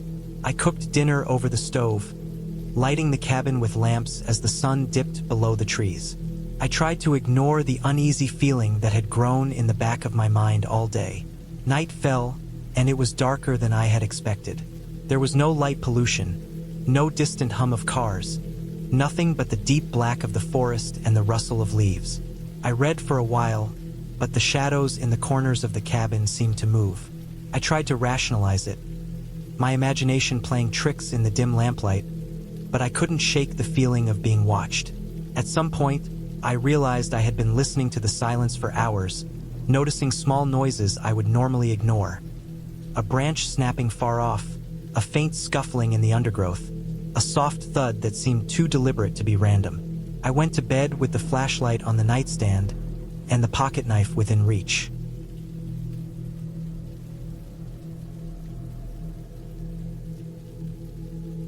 I didn't sleep again that night. I lay awake, listening, trying to convince myself it was all in my head. But as the hours passed, I realized that I couldn't shake the feeling that something was wrong. Something didn't fit. The forest was quiet in some places and too noisy in others, and I couldn't pinpoint why it made me so uneasy. The following morning, I decided to take another walk, this time following the creek that ran behind the cabin. I thought that being near water might feel safer, or at least distract me. The creek twisted and turned, disappearing behind thick clusters of trees and reappearing downstream. The water was clear, cold, and fast-flowing, and I followed its edge as best I could. I stumbled over rocks, slipped on wet moss, and occasionally had to wade through shallow sections. The forest was denser here, darker, and I noticed things I hadn't before. The broken branches, the flattened patches of earth, the faint impressions of what might have been animal tracks. Around midday, I came across a small rock formation near the creek. It looked like a natural platform, rising a few feet above the water, and I climbed onto it to rest. As I sat there, I felt a prickling sensation on the back of my neck. I looked around and realized that the forest behind me was unusually quiet. The usual birdsong and insect hum had vanished, replaced by a suffocating stillness. I scanned the trees, trying to see if anything had moved, but everything seemed normal. Still, I couldn't shake the feeling that someone, or something, was watching me. I hurried back to the cabin, taking care to avoid making too much noise. By the time I arrived, the sun was low in the sky, and the forest seemed darker than usual. I quickly secured the doors and windows, started the stove, and tried to calm myself. I told myself that the fear was irrational, that I was just letting my imagination run wild because I was alone. But that night, the noises returned, louder and closer than before. Footsteps, or something that sounded like footsteps, scraped across the ground outside. I could hear the crunch of leaves and twigs, the faint snapping of branches. I didn't know what to do. The cabin felt like a fragile shell, offering little protection against whatever was out there. I checked my supplies, made sure the flashlight was charged, and stayed awake, every sense straining. Hours passed, and I realized I couldn't keep sitting still forever. I had to do something practical. I reviewed the map of the area, noting the nearest road and the distance I would have to cover to get back to civilization. I packed a small bag with essentials: water, snacks, first aid kit, flashlight, extra batteries, and prepared to leave as soon as it was light enough to see clearly. I decided not to take any chances. The next morning, before dawn, I slipped quietly out of the cabin. The forest was dense and dark, but I had memorized the route well enough from my earlier explorations. I followed the trail, moving carefully but steadily, keeping my eyes on landmarks to avoid getting lost. Every rustle of leaves made me jump. Every shadow seemed to twist unnaturally, but I kept moving. Hours later, I finally reached the dirt road that led back to the main highway. I could see signs of civilization in the distance. Telephone poles, the faint outline of houses, and I felt a surge of relief. I didn't stop until I reached a gas station several miles down the road, where I refilled my tank, grabbed some food, and called a friend to tell them I was safe. Looking back, I realized that the cabin itself hadn't been dangerous. It was solid, well-built, and secure. What made the experience terrifying was the isolation, the uncertainty, and the way the forest magnified every small sound and shadow into something menacing. It taught me respect for the wilderness, for being completely alone, and for the fact that even in a safe, controlled environment, fear can grow when you are cut off from everything familiar. I never returned to that cabin, and I never sought that kind of isolation again. But I carry the memory with me. The silence, the shadows, the feeling of being watched, and it has made me more cautious, more aware, and more appreciative of the ordinary safety and noise of everyday life. I realize that adventure can be thrilling, but it can also be frightening in ways that are entirely real, without ghosts or monsters. It's the kind of fear that comes from knowing how small and vulnerable you are when you step completely outside the world you know. I had been looking forward to this trip for months. The idea of spending a few days alone in a cabin deep in the forest, away from roads and neighbors, had seemed like the perfect way to clear my mind. My life had become too crowded, too noisy, with work emails, endless calls, and obligations I couldn't shake.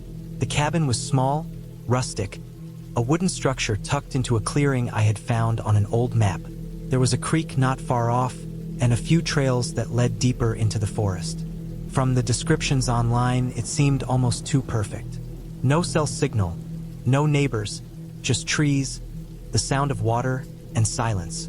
The drive-in was longer than I expected. The dirt road had turned into a narrow track, uneven and lined with fallen branches. I had parked at the edge of a small clearing and carried my bags the last 100 meters. The forest closed in around me as I walked. The air was damp, carrying the scent of wet earth and pine. Even the light seemed different here, filtered through the thick canopy of leaves. By the time I reached the cabin, my legs were sore and my backpack heavy, but the quietness pressed on me in a way I hadn't expected. It was a deep silence, almost thick, not empty but dense, as if the forest itself was listening. The cabin looked sturdy. Its wood was weathered, gray in places, and the roof sagged slightly. I fumbled with the key, which the owner had left in a small tin nailed beside the door, and pushed it open. The smell of dust and old wood hit me immediately. Inside, it was just a single room with a loft above. A small wood stove sat in one corner, a few shelves held basic dishes, and a table with 2 chairs stood by the window. There was a musty odor, but it was mixed with the scent of pine from the surrounding forest. I set my bags down and opened the windows, letting the air flow through. The first night was peaceful, almost too peaceful. I made a small fire in the stove, filled a kettle from the water I had brought, and settled in with a notebook, intending to write. Outside, the forest was quiet. The wind shifted occasionally, rustling leaves, but no animals moved close enough to be heard. By 10 o'clock, I was ready to sleep. I had brought a sleeping bag, which I laid out on the floor beneath the loft. The darkness pressed against the cabin walls, and the wood groaned in the wind, but I fell asleep quickly. The next day, I explored the surrounding area. I walked down the narrow paths along the creek, noticing how the trees seemed older, their branches twisted, roots exposed like veins running along the forest floor. Birds called from high branches, insects buzzed near the water, and the occasional splash of a fish broke the surface of the creek. I collected small branches for the stove and stacked firewood near the cabin. The day passed slowly, the silence pressing more firmly on my senses than I had realized. The isolation was tangible, making each sound outside, twigs snapping, leaves brushing, feel amplified, startling. That night, something was different. It began as a feeling, a tension in the air I couldn't explain. I had my fire going, the cabin warm and lit, but there was a subtle unease. At first, it was just the creaking of the wood. Then I thought I heard something else. A scrape, soft at first, like a branch against the cabin wall, but it seemed deliberate. I froze, listening. The sound repeated, moving from one side of the cabin to the other, close, almost under the windows. My stomach sank. I tried to convince myself it was an animal, maybe a raccoon or a deer brushing the wall, but the way the noise circled made it feel unnatural. I grabbed a flashlight and moved to check outside. The night was black, the forest around me a wall of shadows. I swept the beam across the clearing, but saw nothing. No animal tracks, no movement, just the silhouette of trees against the faint glow of the moon. I returned inside, my heart pounding, and locked the door, checking the windows. I tried to sleep again, but every sound, the wind, the shifting wood, the occasional snap of a twig, made me startle. I felt watched, though I knew logically I was alone. I told myself it was paranoia, the isolation getting to me. The next morning, I found footprints in the soft earth outside the cabin. Not animal prints, they were human, barefoot, small, coming from the edge of the woods and stopping near my door. My stomach churned. I had driven alone, and the nearest trailhead was miles away. No one was supposed to be here. I scoured the surrounding area, checking for other signs, but the forest seemed untouched otherwise. It was enough to make my unease turn into fear, a cold, creeping dread that settled over me as I worked to keep calm. I decided to stay the day in the cabin. I lit the stove, carried water from the creek, and tried to focus on practical tasks. Stacking firewood, cleaning the small kitchen area. Every sound outside made me flinch. My nerves stretched tight. By evening, the sun sank, and shadows pooled in the corners of the clearing. I stayed near the stove, the only warmth and light in the dark cabin. Around midnight, the noise started again. This time, it wasn't just outside. I heard a tapping, faint but deliberate, on the wooden walls.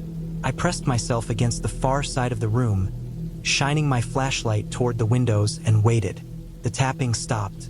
Then a soft scraping, like fingernails against wood, moving along the perimeter of the cabin. My hands shook as I gripped the flashlight. I realized then that no animal would move this way.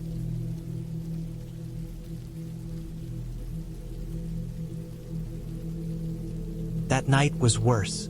I awoke to the sound of something dragging across the floor outside my bedroom door. My heart leapt. I didn't move at first, trying to listen closely. The noise was slow, methodical, deliberate. It moved from one end of the cabin to the other, pausing at points, then starting again. My pulse pounded.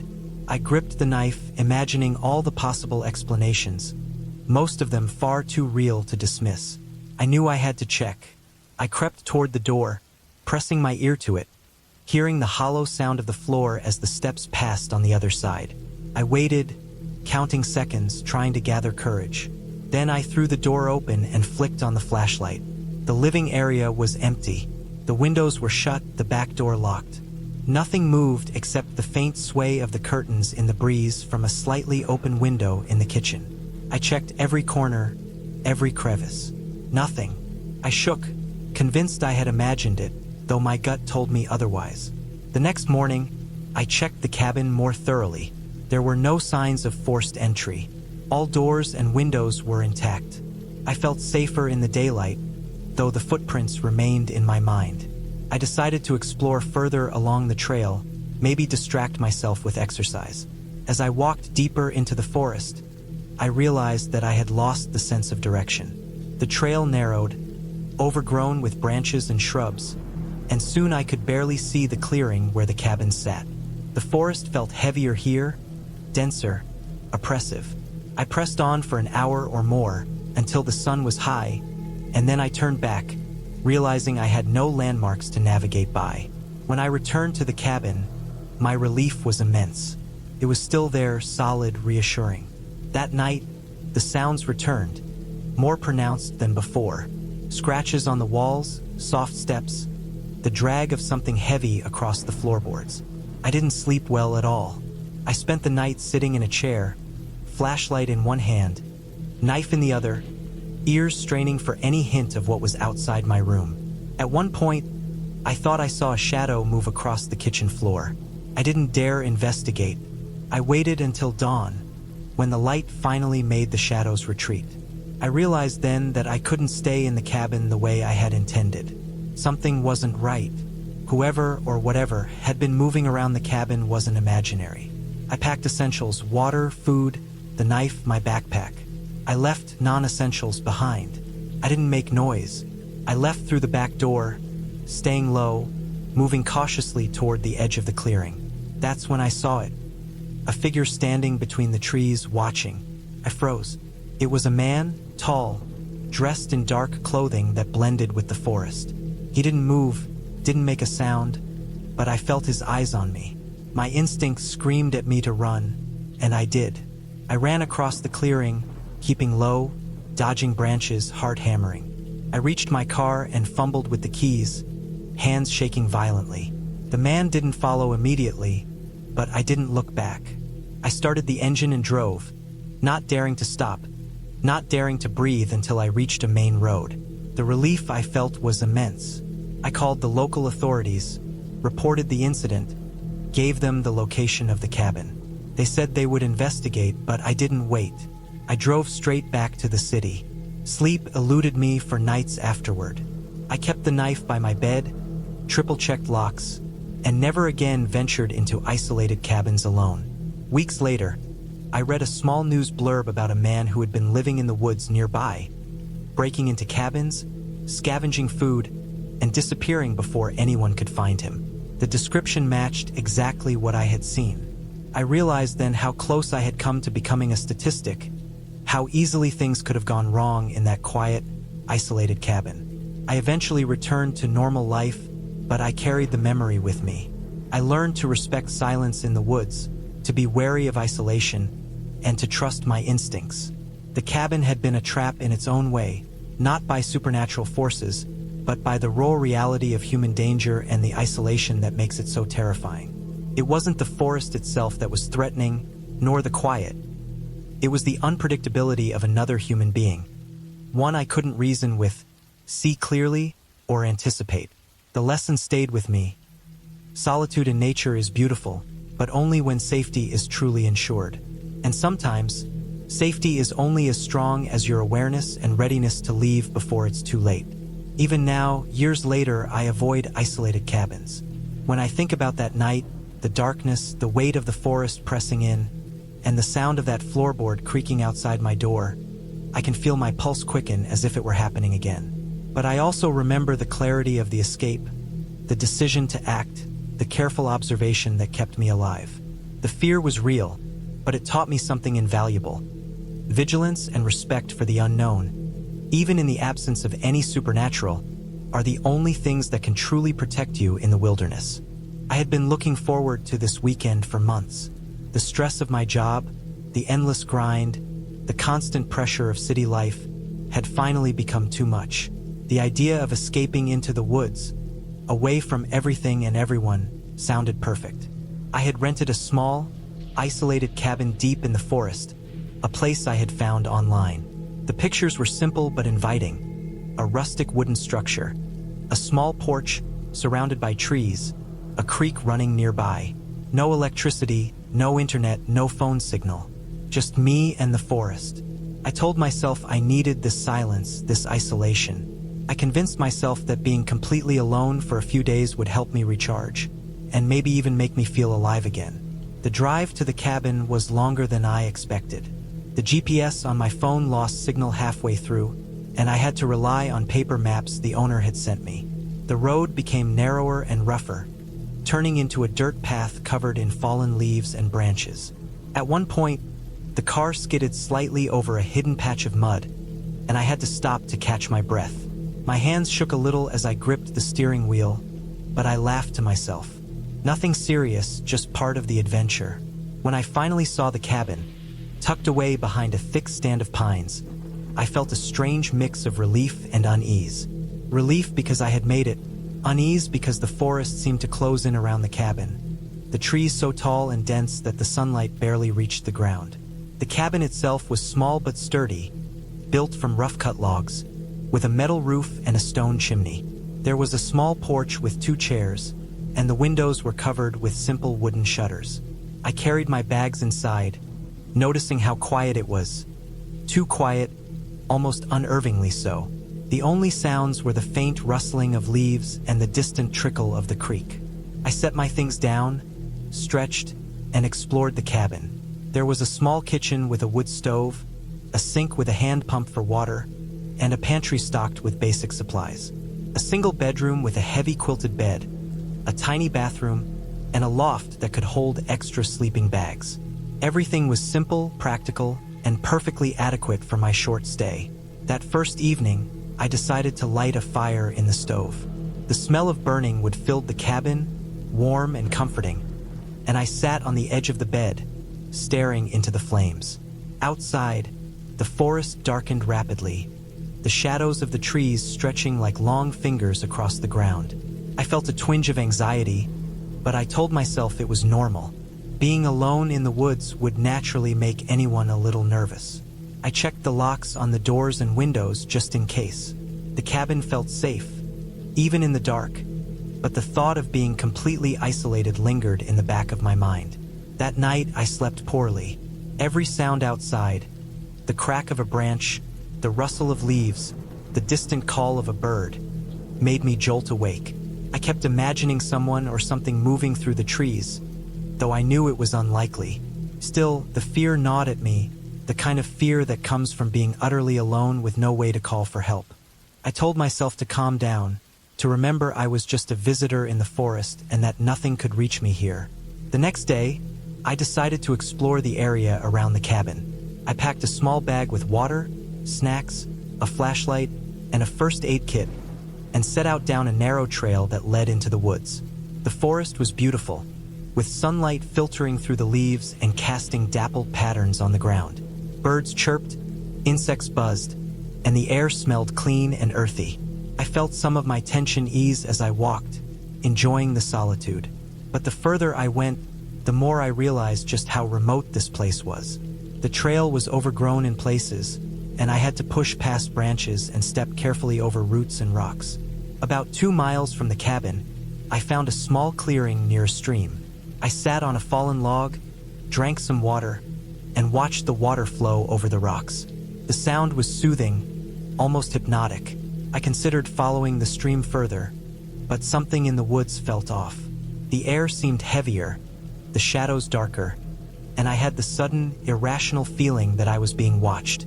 I told myself it was just paranoia and began to make my way back to the cabin, paying closer attention to my surroundings. When I returned, the cabin felt different. The sunlight had faded, and the shadows of the trees seemed longer, almost encroaching on the walls. I double-checked the doors and windows again, and then set about preparing dinner. Cooking over the wood stove was slower than I expected, and by the time I finished, it was already dusk. I ate quietly, listening to the forest outside. That night, the sounds were worse. A gust of wind rattled the windows, making the shutters bang against the frames. I had secured them, but they moved anyway, creaking in protest. Somewhere outside, a branch snapped loudly, close enough to startle me. I sat on the bed, holding a flashlight, and tried to tell myself it was nothing. Yet, the forest felt alive in a way that was hard to describe. Every small noise seemed magnified in the stillness. Every shadow seemed to move.